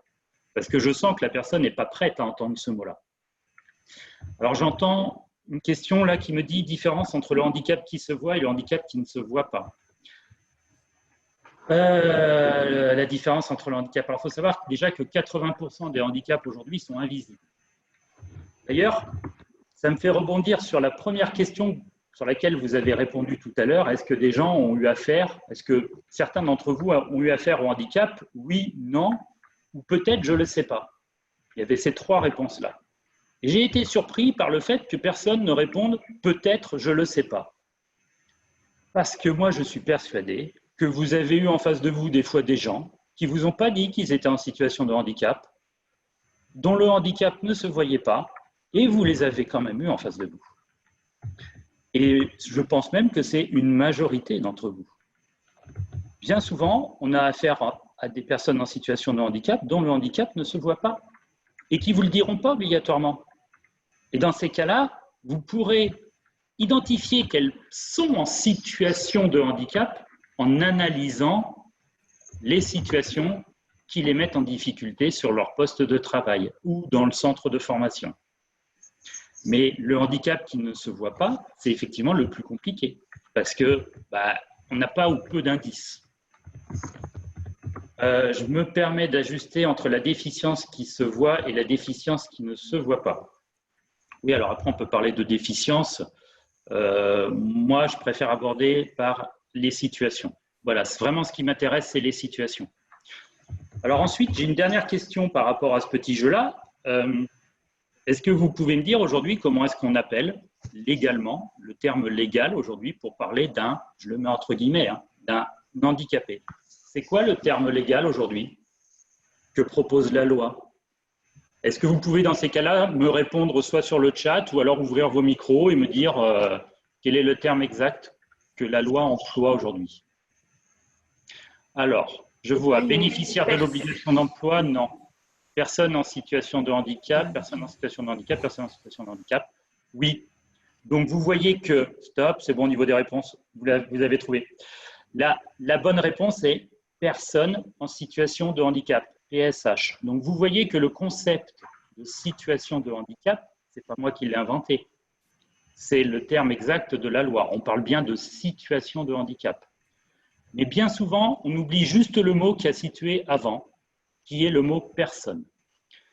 Et ça, quand on est accompagnant, c'est quelque chose qu'il faut prendre en compte. Je dirais que c'est 80-90% du problème, ou 80 ou 90% de la solution. C'est-à-dire qu'en face de vous, il ne faut jamais oublier que vous avez une personne avec la façon dont elle a été élevée, la façon dont elle a été éduquée, la façon dont elle vit sa vie aujourd'hui, la façon dont la société évolue également. Et là, on va voir qu'avec la crise Covid qu'il y a eu, aujourd'hui, je vois dans les entreprises que le handicap va vraiment évoluer aussi, parce qu'on a des nouvelles typologies de handicap qui arrivent là actuellement, qu'on ne voyait pas avant. On pourra en reparler à la fin, ça. Mais voilà. Donc, en fait, le fameux P, ce que j'appelle le P de la personne, ce qu'il faut bien comprendre, c'est qu'avant d'être grand, petit, gros, maigre, noir, blanc, jaune, tout ce que vous voulez, on est tous une personne. Et ça, en tant qu'accompagnant, il faut vraiment le prendre en compte. Je vous donne un exemple. Il n'y a pas longtemps, je suis intervenu au chantier naval à Saint-Nazaire, dans les cales des bateaux pour un soudeur, une trentaine d'années, deuxième hernie discale. Je commence à lui parler de handicap et là, il me dit mais moi, je ne suis pas handicapé, je suis un homme. Et ce genre de réponse, je l'ai au moins une fois par semaine, minimum. Alors, je commence à lui dire, OK, très bien, mais c'est quoi pour vous être un homme? Et là, il me répond, ben, moi, si je ne peux pas soulever ma barre de 50 kilos de ferraille, je ne suis plus un homme. Tu fais OK, et alors, qu'est-ce qui se passe si vous ne soulevez pas votre barre de 50 kilos? Il me dit, ben, moi, mes collègues vont se foutre de moi, ils vont me traiter de... Et je vous passe tous les détails.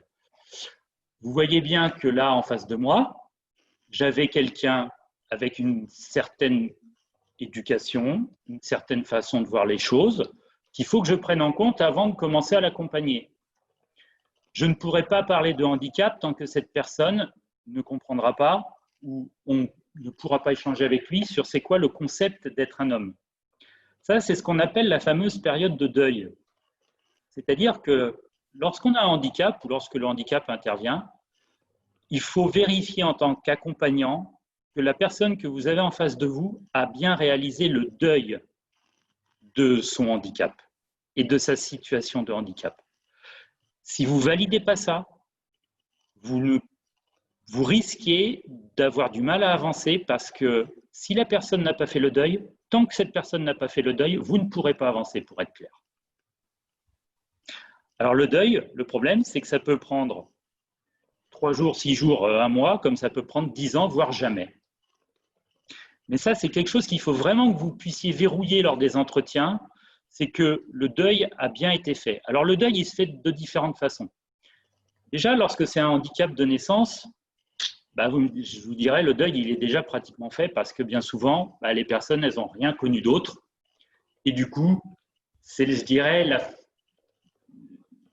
dans bien des cas, une façon assez facile d'aller vers le handicap parce qu'elles l'ont accepté, elles ont vécu avec, elles ont été à l'école avec. Tiens, je vais vous donner un exemple. Il n'y a pas longtemps, je suis intervenu dans une banque pour un monsieur qui avait pas de bras, qui avait les mains directement collées aux épaules. Et ce monsieur-là, je devais faire la sensibilisation du collectif de travail. Et ce monsieur-là me dit, mais vous savez, ce qu'il faut bien leur dire au collectif de travail, c'est que je suis né comme ça. J'ai été à l'école comme ça. Et je peux vous dire que l'école, c'est pas tendre. Dans la cour d'école, j'en ai pris des réflexions et j'en ai pris des nions dans la figure. Mais moi aussi, j'en mettais. Puis avec son bras, il me faisait comme ça. Moi aussi, je mettais des nions et tout. J'ai pas attendu d'avoir 30 ans pour savoir faire des lacets de chaussures. J'ai pas attendu d'avoir 30 ans pour savoir porter un plateau. J'ai pas attendu, etc., etc. Il me dit, dites-leur bien ça. Il dit, dites-leur bien que je suis né avec mon handicap. Donc, les compensations, je les ai trouvées sans aucun problème. Et je les connais et je les maîtrise.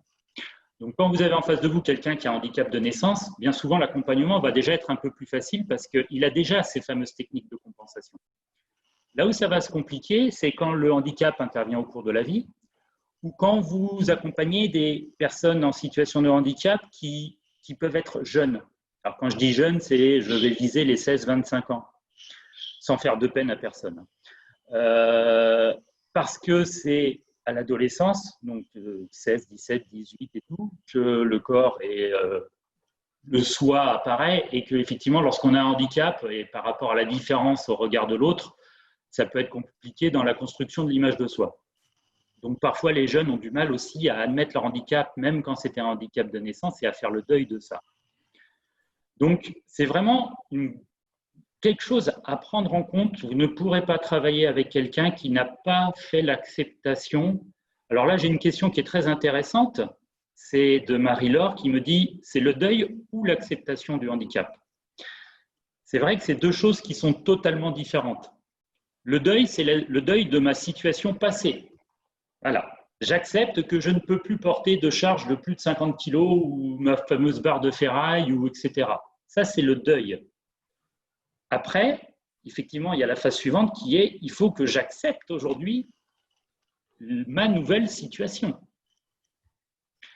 C'est-à-dire, comment je vais l'accepter, comment je vais accepter de vivre différemment. Mais ça, vous voyez, je dirais presque qu'on y est tous confrontés aujourd'hui, par exemple, avec la crise Covid.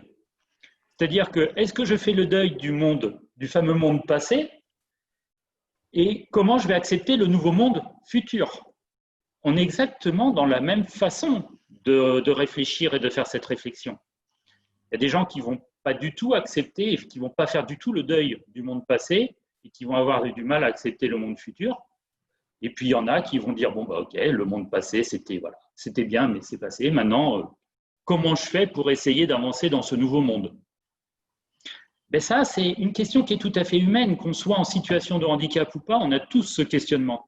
Parce que ce questionnement, il est humain.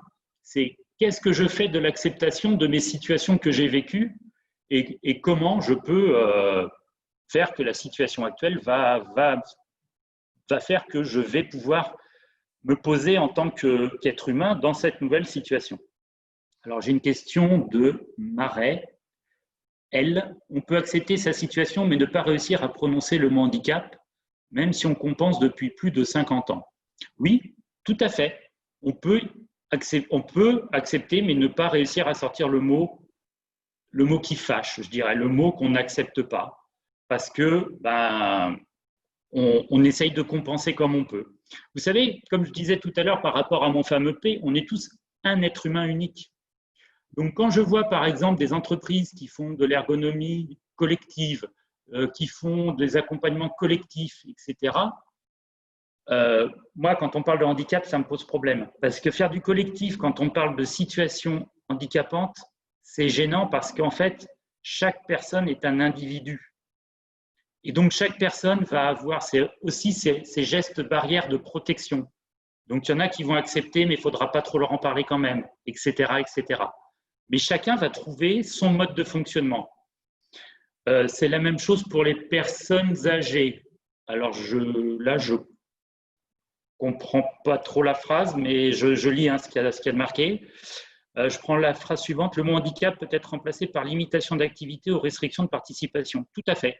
Moi, c'est exactement… Alors, Aurélie, c'est exactement le message que j'essaye de vous faire passer, c'est-à-dire que on enlève le mot handicap et on le met par quelles sont les situations qui vous gênent aujourd'hui, quelles sont les situations qui vous posent difficulté aujourd'hui, et surtout, c'est quelles sont les situations qui vous gênent par rapport à une tâche, par rapport à cette tâche. Je vais vous donner un exemple. Quand un employeur m'appelle pour recruter une personne en situation de handicap et qu'il me dit, voilà, je voudrais embaucher un travailleur handicapé ou une travailleuse handicapée sur un poste de secrétaire. Je vais prendre un poste de secrétaire. Tout le monde a une image de ce que c'est qu'un poste de secrétaire. Je lui fais, OK, mais c'est quoi pour vous être secrétaire? Alors des fois, j'ai eu une fois un employeur qui m'a dit, comment ça, vous ne savez pas ce que c'est qu'une secrétaire? Je lui fais non. Il me fait si, c'est quelqu'un qui va taper à la machine, qui va répondre au téléphone, qui va taper sur l'ordinateur et qui va me mettre mes rapports en place. Je lui fais d'accord, mais ce qu'il faut bien préciser là-dedans, c'est les tâches. C'est-à-dire qu'une secrétaire dans une tour de la Défense qui voit passer 10 000 personnes par jour, qui a 5 patrons au-dessus du dos et qui a un standard 50 lignes, ce n'est pas le même poste de secrétaire que la secrétaire de l'association du coin qui va voir 3 adhérents passer dans la journée et qui n'a qu'une seule ligne à gérer. Donc la situation de handicap, je ne vais pas mettre les mêmes situations de handicap sur le même poste. C'est-à-dire que sur le poste de secrétaire dans une association où il y a 3 personnes, je pourrais peut-être me permettre de mettre une personne qui a des situations de handicap avec peut-être une petite fragilité psychologique, etc., parce que je sais qu'il n'y aura pas trop de tension sur ce poste-là, qu'elle ne sera pas agressée toute la journée, etc. Alors que sur l'autre, je vais vraiment verrouiller les conséquences du handicap sur les fonctions cognitives, les fonctions psychiques et les fonctions mentales. Parce que là, je sais qu'elle va se faire agresser toute la journée, qu'elle va avoir une pression importante, etc. Et pourtant, c'est le même poste, on parle d'un poste de secrétaire. Donc, vous voyez, il faut toujours ramener la situation, quelle est la situation qui me gêne aujourd'hui, mais par rapport à quelque chose qui est très concret. Et ça, c'est vraiment, vraiment important. Et en plus, quand je parle de concret, je vais même aller plus loin dans mon analyse, c'est que aujourd'hui, quand je demande, par exemple, à avoir une fiche de poste, on me donne une fiche de poste. Toutes les entreprises ont une fiche de poste. Ils ont tous une fiche de poste avec du travail prescrit. On a tous un métier, on a tous une fiche de poste. Et si je vous demande à ce que vous regardiez votre fiche de poste, vous allez me dire, oui, mais ça, ok, tout ça je fais, mais en plus, je fais ça, je fais ça, je fais ça, je fais ça. Moi, ce qui m'intéresse quand j'interviens en entreprise, c'est la fiche de poste avec le travail réel. Et c'est là que c'est important aussi pour vous de creuser à chaque fois que vous allez peut-être rencontrer un employeur, que vous allez peut-être rencontrer une entreprise et tout. C'est de ne pas rester figé sur la fiche de poste prescrite, mais d'aller sur le travail réel. Parce qu'on sait tous que par rapport à ce qui est marqué dans une fiche de poste, le travail n'est pas du tout toujours la même chose. Et c'est là que parfois il peut y avoir les incompréhensions, parce que vous avez beau avoir tout verrouillé sur la fiche de poste avec le travail prescrit, vous n'avez pas obligatoirement verrouillé avec le travail réel. Et ça, c'est vraiment quelque chose à prendre en compte. Alors, je reviens 2 secondes, je fais une petite pause et je reprends les questions qui arrivent. Alors, c'est super, hein, beaucoup, mais du coup, je ne peux pas tout… Voilà. Même si nous tentons d'adopter ce vocabulaire, la fonction que j'occupe, référent handicap, nomme ce mot lourd de sens. Comment se présenter au PSH? Alors, vous êtes référent handicap. Ça me pose pas de problème, c'est votre titre. Par contre, vous n'êtes pas là, je dirais, pour lui parler de son handicap, mais vous êtes là pour analyser avec lui les situations qui aujourd'hui posent problème sur son poste de travail ou dans sa formation. Vous voyez? Vous avez le titre de référent handicap parce qu'il ne faut pas se cacher derrière ce mot-là aussi. Il existe. C'est un mot. D'ailleurs, je pourrais vous expliquer d'où il vient et comment il sort, etc. Mais ce n'est pas l'objectif aujourd'hui. Mais c'est un mot qui a tout son sens. Il ne faut pas l'oublier. C'est un mot qui a tout son sens. Mais vous n'êtes pas là aujourd'hui pour parler avec cette personne-là de son handicap, c'est-à-dire de handicapé par, mais vous êtes là aujourd'hui pour lui parler de son handicapé pour, c'est-à-dire des situations qui le gênent. Et je peux vous assurer que si vous rentrez par là, vous aurez beaucoup moins de difficultés. Voilà, parce que comme je vous disais, vous allez stigmatiser les situations. Ce n'est plus la personne qui est gênante, ce sont les situations qui sont gênantes. Et ça, en plus, quand vous avez en face de vous des publics jeunes, ça les soulage quelque part. Et vous rentrez pas, et comme ça, vous évitez de rentrer dans le médical aussi, surtout, qui est souvent le risque. C'est en face de vous, vous allez avoir la personne qui va vous dire « oui, mais moi j'ai ça, j'ai ça, j'ai ça ». Et du coup, vous allez analyser avec ce que vous connaissez de cette pathologie-là ou ce que vous avez trouvé sur les réseaux sociaux ou sur Internet de cette pathologie-là. Jamais, jamais rentrer par là. Toujours rentrer par le médical, ça ne m'intéresse pas. Ce qui m'intéresse, c'est qu'est-ce que tu es capable de faire encore et qu'est-ce que tu n'es plus capable de faire aujourd'hui.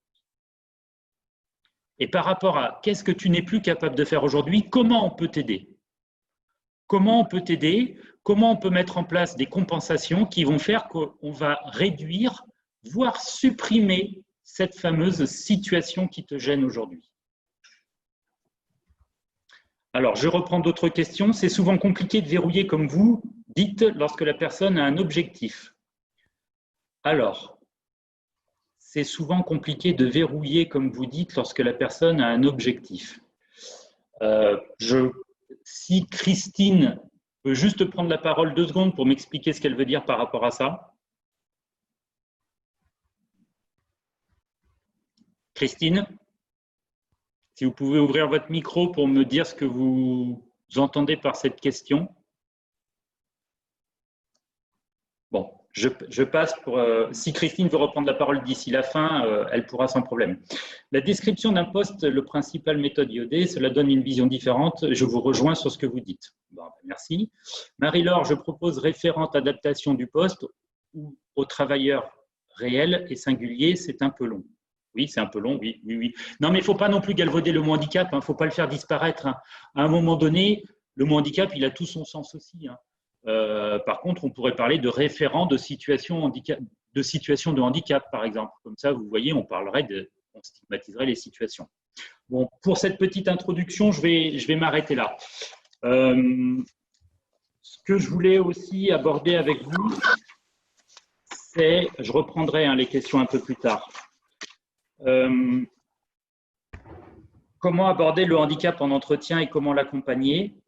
Donc, on a vu comment aborder le handicap en entretien. Maintenant, sur l'accompagnement, je voudrais juste vous alerter sur le fait que, attention, il ne faut jamais oublier qu'un handicap n'est pas fixe à un temps T. Bien souvent, et c'est par expérience que je vous le dis, on fait des aménagements, on accompagne une personne lors du début de sa formation, par exemple, lors du début de sa reconversion, lors du début de son arrivée en entreprise. Et on se dit, ça y est, on a aménagé le poste, on a aménagé alors le poste de plusieurs façons, soit de façon organisationnelle, soit de façon matérielle, mais on se dit, ça y est, c'est fait, maintenant ça roule et il va pouvoir suivre sa formation. Toujours avoir en tête qu'un handicap peut être évolutif. Et ça, c'est souvent le problème que je vois lorsqu'il y a des parcours de formation ou des parcours d'accompagnement, c'est qu'on croit que c'est acquis, on croit que l'aménagement a été bien fait, on croit que l'accompagnement a été bien fait, et on oublie que peut-être en 6 mois, l'état de santé a pu se dégrader, les choses ont pu évoluer, etc. Et on est tout surpris de découvrir qu'à la fin de l'année, on se dit « Ah ben, on ne comprend pas pourquoi on avait tout aménagé au départ. » Oui, on avait tout aménagé au départ, mais on a juste oublié qu'en cours de route, il peut y avoir des évolutions. Et ça, quand on accompagne quelqu'un, c'est vraiment quelque chose d'important à prendre en compte, c'est l'accompagnement sur la durée. Et donc, ça veut dire rencontrer régulièrement la personne pour faire le point sur est-ce qu'il y a de nouvelles situations qui te gênent aujourd'hui sur ton poste? Est-ce qu'il y a des nouvelles situations qui te gênent aujourd'hui dans ta formation, dans ton accompagnement? Et vous voyez, je suis toujours sur les nouvelles situations. Je ne suis pas sur est-ce que ton handicap a évolué depuis la dernière fois qu'on s'est vu. Ça ne m'intéresse pas que son handicap ait évolué. Ça, c'est la partie médicale. Ce qui m'intéresse, c'est est-ce qu'il y a des nouvelles situations qui apparaissent aujourd'hui et qui te gênent? Et surtout, ça permet d'anticiper. C'est-à-dire que souvent, j'interviens en me disant il y a une problématique, ça fait 1 an qu'elle est là, débrouillez-vous pour que maintenant, il n'y ait plus cette problématique. Oui, mais ça fait 1 an qu'elle est là. Donc, si ça fait 1 an qu'elle est là, il aurait peut-être fallu prendre le problème un petit peu avant.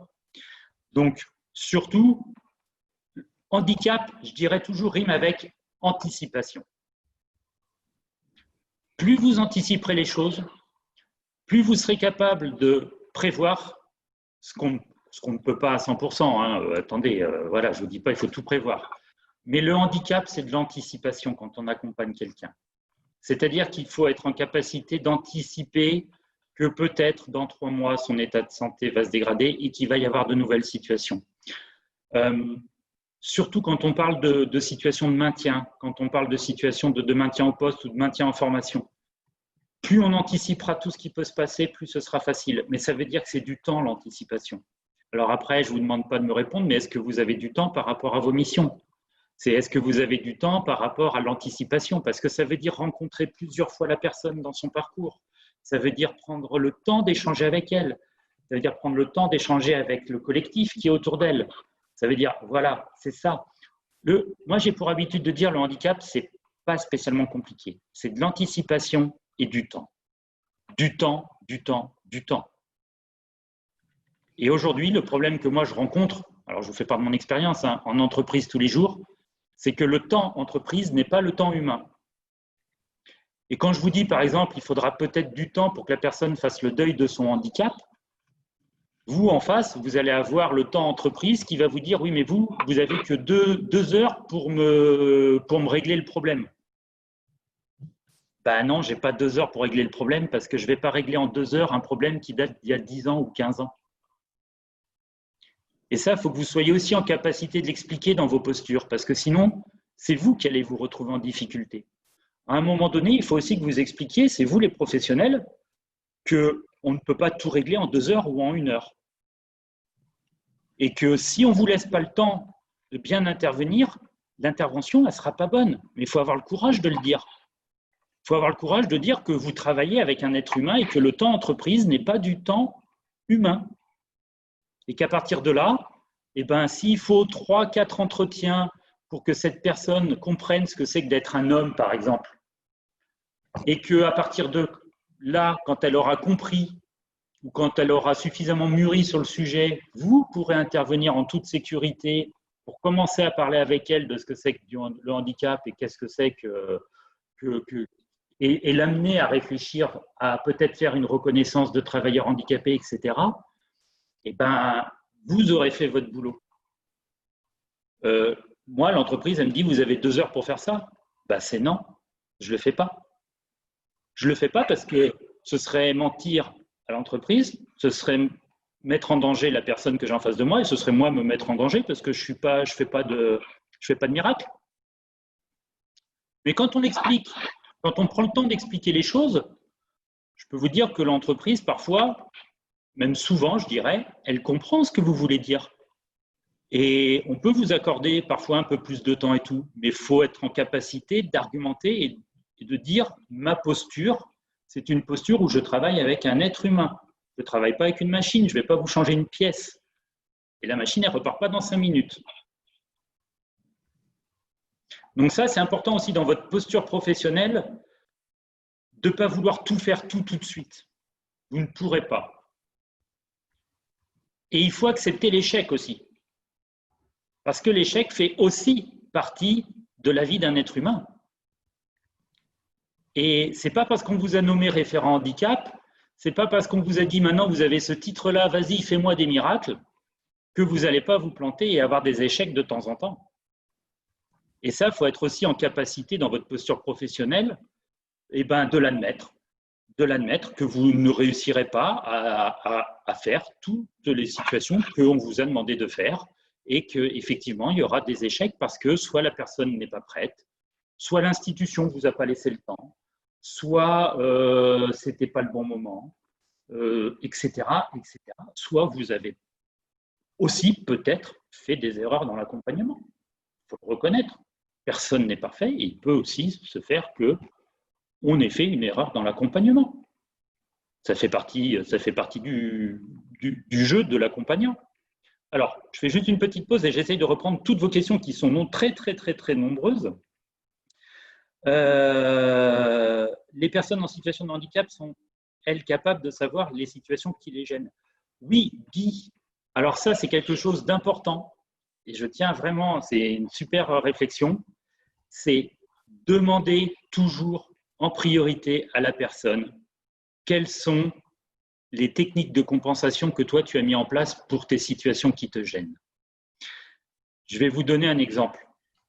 Une fois, j'étais à une réunion de maintien dans l'emploi dans une entreprise. Donc, il y avait le directeur, le DRH, le médecin du travail, l'infirmière, il y avait le manager, enfin voilà, que du beau monde.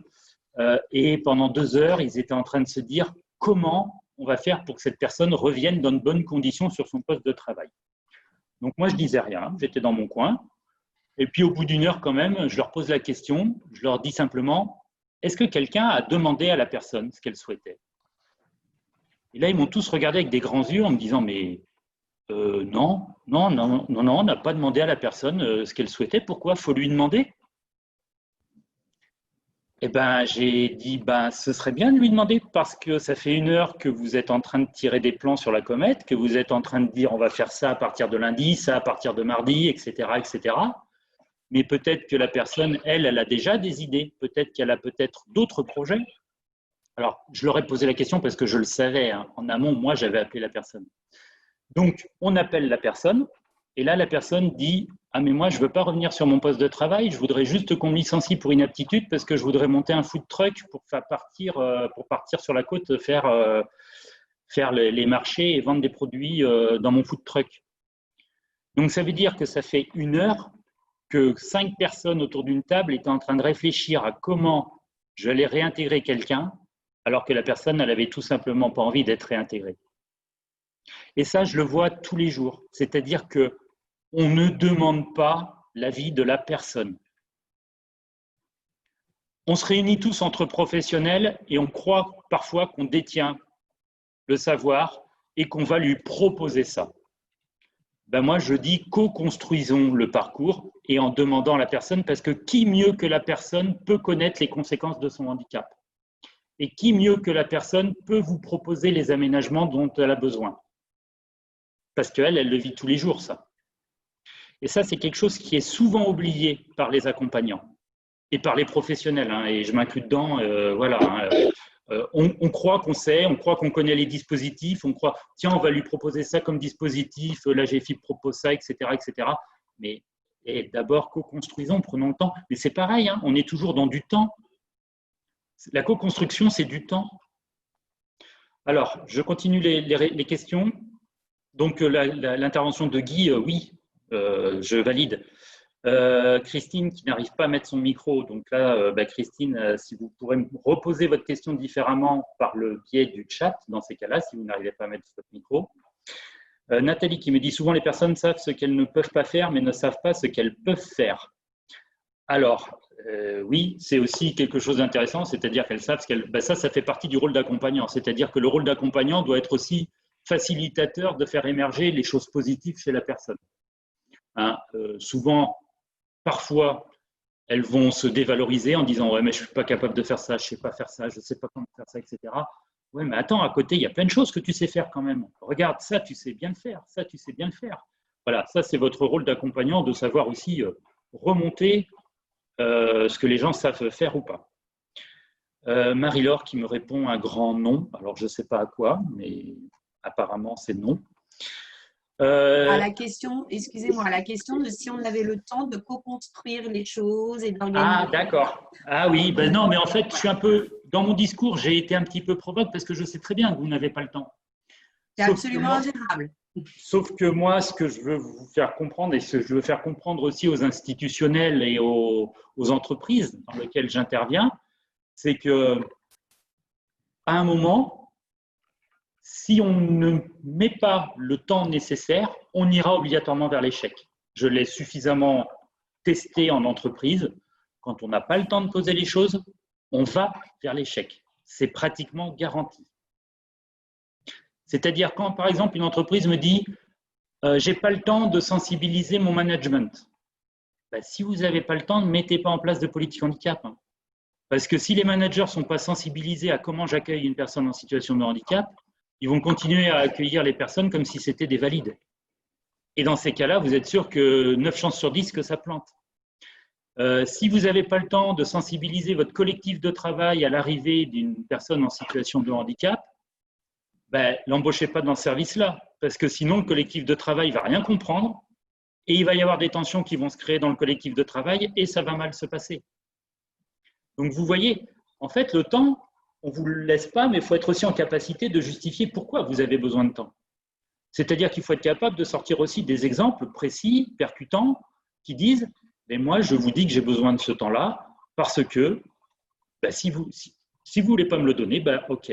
Mais moi, je vous dis déjà le résultat. » Ne le faites pas dans ces cas-là. Moi, je peux entendre qu'une entreprise me dise « j'ai pas de temps ». Ça s'entend, hein. Je ne suis pas là pour juger. Simplement, je suis là pour la conseiller et lui dire « si vous n'avez pas le temps, ne le faites pas. Parce que si vous le faites, vous risquez d'aller vers l'échec. Et si vous allez vers l'échec, ce sera encore plus dramatique que si vous ne faites rien. Pourquoi ce sera plus dramatique? Parce que déjà, vous resterez sur un échec.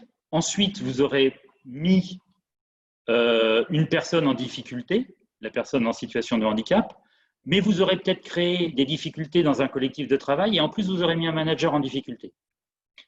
Et l'image qu'on gardera du handicap, c'est ce que j'entends aussi toutes les semaines. Ah ouais, mais moi, j'en veux plus de personnes handicapées parce que la dernière fois que j'en ai eu un, ça s'est mal passé. Parce que l'entreprise reste toujours sur le dernier échec et non pas sur la dernière réussite. Donc, c'est ça aussi qu'il faut faire attention, c'est qu'il faut aussi protéger les choses. Il faut aussi faire comprendre à l'entreprise qu'on n'est pas là pour aller vers l'échec ou vers vos centres de formation. Donc, je reprends pour terminer rapidement les questions parce que là, je vois que le temps défile et que je suis toujours très bavard, mais voilà. Lorsque la situation de handicap concerne les troubles de la communication et des interactions sociales, quelle est la posture la plus adéquate?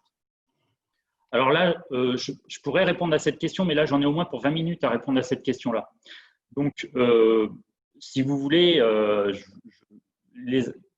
on pourra peut-être laisser les coordonnées ou les adresses mail pour les questions de ce type-là, où moi, je préférerais les coordonnées téléphoniques pour que je puisse prendre, j'essaierai de prendre un petit peu de temps. Si j'ai quelques questions, si j'en ai 100, je ne prendrai pas le temps, mais si j'ai quelques questions de ce type-là, j'essaierai de revenir vers les personnes, mais là, c'est trop long pour pouvoir répondre à ce type de questions. Fabrice, je me permets d'intervenir justement, Nicolas, à nouveau. On donnera suite de toute façon, bien sûr, au webinaire pour donner et les coordonnées, un petit formulaire d'évaluation en complément de ce qu'on va rapidement voir ensemble à la fin avant midi, et puis éventuellement répondre aussi aux questions. Enfin, on a regardé, mais il y avait une question seulement, je crois, au début. Donc, on apportera des compléments de toute façon après ce webinaire. D'accord. Bien entendu. Ok. Bon, alors, je vais m'arrêter là pour laisser un petit peu de temps à la suite du programme. Je suis toujours un peu frustré de m'arrêter parce que j'avais encore tellement de choses à vous dire. Bon, en tout cas, je vous remercie et puis n'hésitez pas à revenir vers les personnes qui ont organisé ce webinaire pour qu'on puisse échanger s'il y a besoin. Et puis, j'espère que ça vous a plu et que ça a apporté. Alors, souvent, j'apporte plus de questionnements que j'apporte de réponses dans mes interventions. Mais bon, ça fait partie ça fait partie du jeu. Et puis, se questionner, c'est toujours bien quand on est accompagnant. Je vous remercie. Merci beaucoup, Fabrice. Et effectivement, mais qu'est-ce que c'est frustrant aussi de devoir tenir le cadre temporel quand le sujet est non seulement d'intérêt, l'intervention est aussi intéressante. Je m'exprime en mon nom. J'espère relayer un certain nombre de points de vue et je vois les messages qui ont l'air d'aller tout à fait dans ce sens-là, Fabrice. Merci. Voilà. Merci encore. Je vous propose là pour les 10 petites dernières minutes maintenant de ce temps. Je pense que Damien, tu souhaitais aussi mettre un petit peu en perspective à la suite de ce webinaire et donner quelques éléments de conclusion. Et puis de mon côté, pareil, je vous apporterai quelques éléments en complément là sur le temps qui nous reste. Damien, si tu veux bien. Oui, merci Nicolas. Effectivement, la GFIP, au-delà de l'intervention directe auprès de ses bénéficiaires, mène de plus en plus d'actions de sensibilisation auprès des acteurs de l'insertion et de la formation. Et donc, on passe par le site du CARIF pour publier un petit peu nos annonces de sensibilisation ou de formation.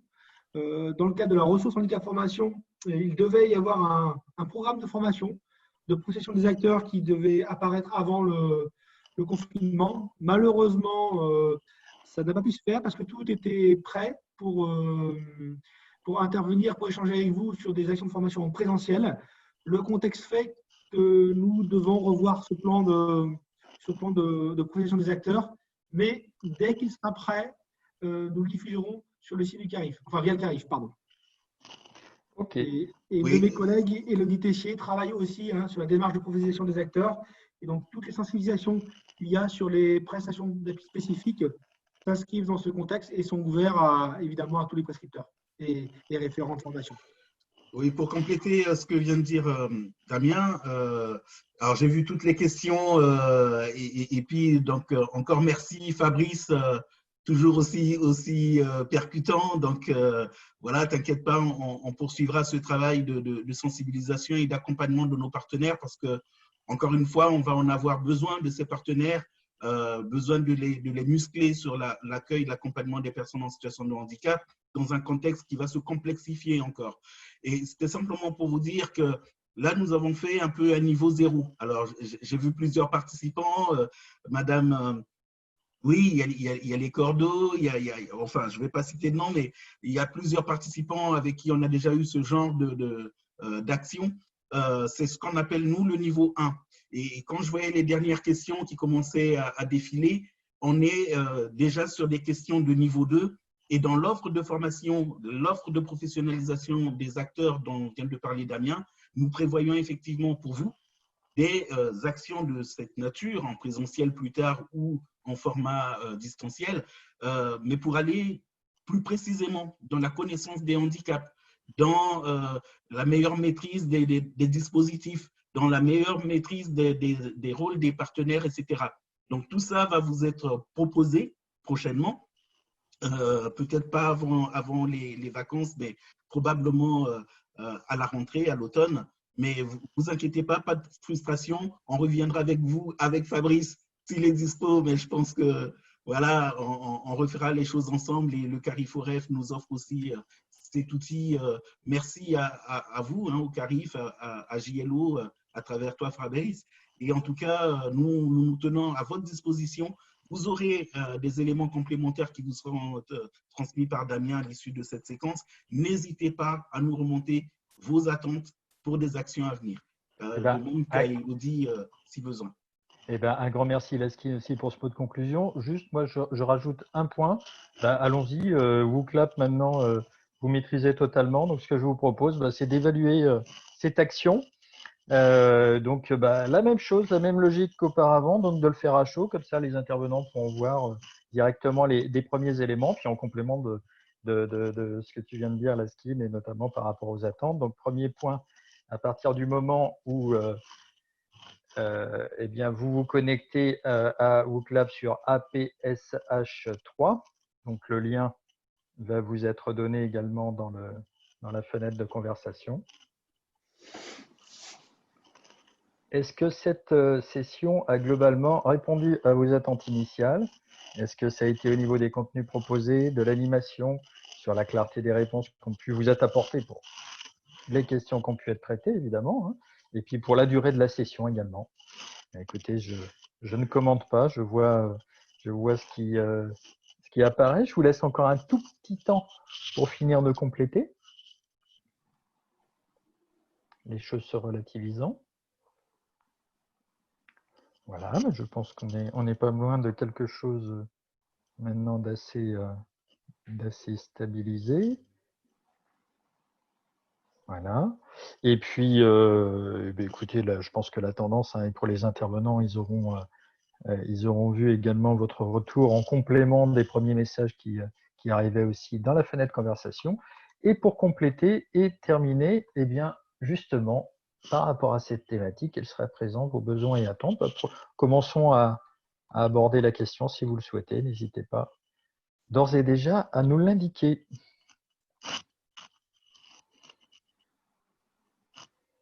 Donc, des contacts.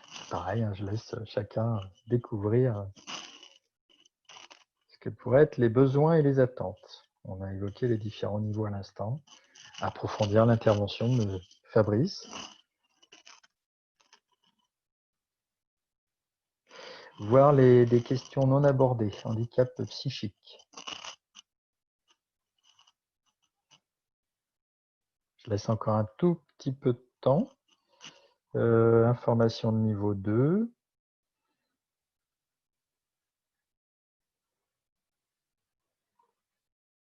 Et puis, oui, écoutez, ça arrive. Je vous laisse compléter. De toute façon, tout ça est enregistré. Je ne vais pas prendre le temps de… On n'a pas à l'écran les réponses et les résultats. Ah, pardon. Alors, est-ce que là, c'est mieux sans doute? Ouais, ça y est. Ah, merci, Laskin. Alors, je fais défiler lentement pour que vous voyez, mais très clairement, fois 100 participants, certainement qu'un certain nombre de besoins et attentes se recoupent. Mais là, on enregistre le tout et bien sûr, je vous le communique pour tirer pleinement parti des propositions, des attentes et des besoins des uns et des autres. Très bien, bah écoutez, 11h56, il me reste juste moi à faire un tout petit temps, donc je balaye encore lentement pour que vous ayez le temps de voir ce qui peut approcher de ce qui se dit. Ok, très bien. Voilà, je remonte. Ok. Très bien. Et pour le coup, je reviens sur la suite, en fait, tout simplement.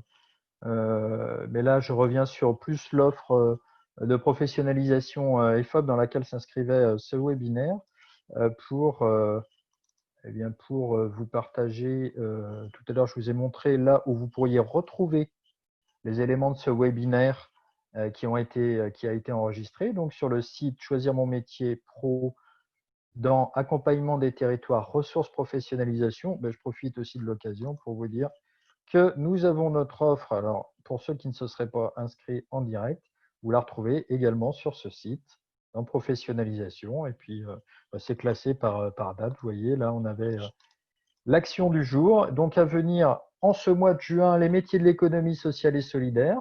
Alors, à chaque fois, je vous le montre, hein, vous avez un petit descriptif, en l'occurrence des webinaires, le cas échéant, une fiche programme. Et puis, vous avez, mais là, ça vous concerne moins a priori, puisqu'on est sur les publics organismes de formation, donc ce qu'on appelle les mardis de Sophie, des webinaires dédiés aux organismes. Et puis, une nouvelle session début juillet de l'accompagnement à distance pour les professionnels de l'accompagnement. Là aussi, je vous laisserai en voir les détails. Donc, ventilés sur 3 dates, jeudi 2, mardi 7 et mardi 9. Je ne prends pas plus de temps. Ce coup-ci, écoutez, je vous remercie tous pour votre intervention, votre participation. Et puis, je vous souhaite une excellente journée et je vous dis à très vite, j'espère. Au revoir à tous. Au revoir. Merci. Au revoir. Merci. Au revoir. Merci à tous. Merci, Au revoir. Au revoir. Merci beaucoup. Merci. Au revoir et merci. Au revoir. Merci, au revoir. Au revoir. Au revoir.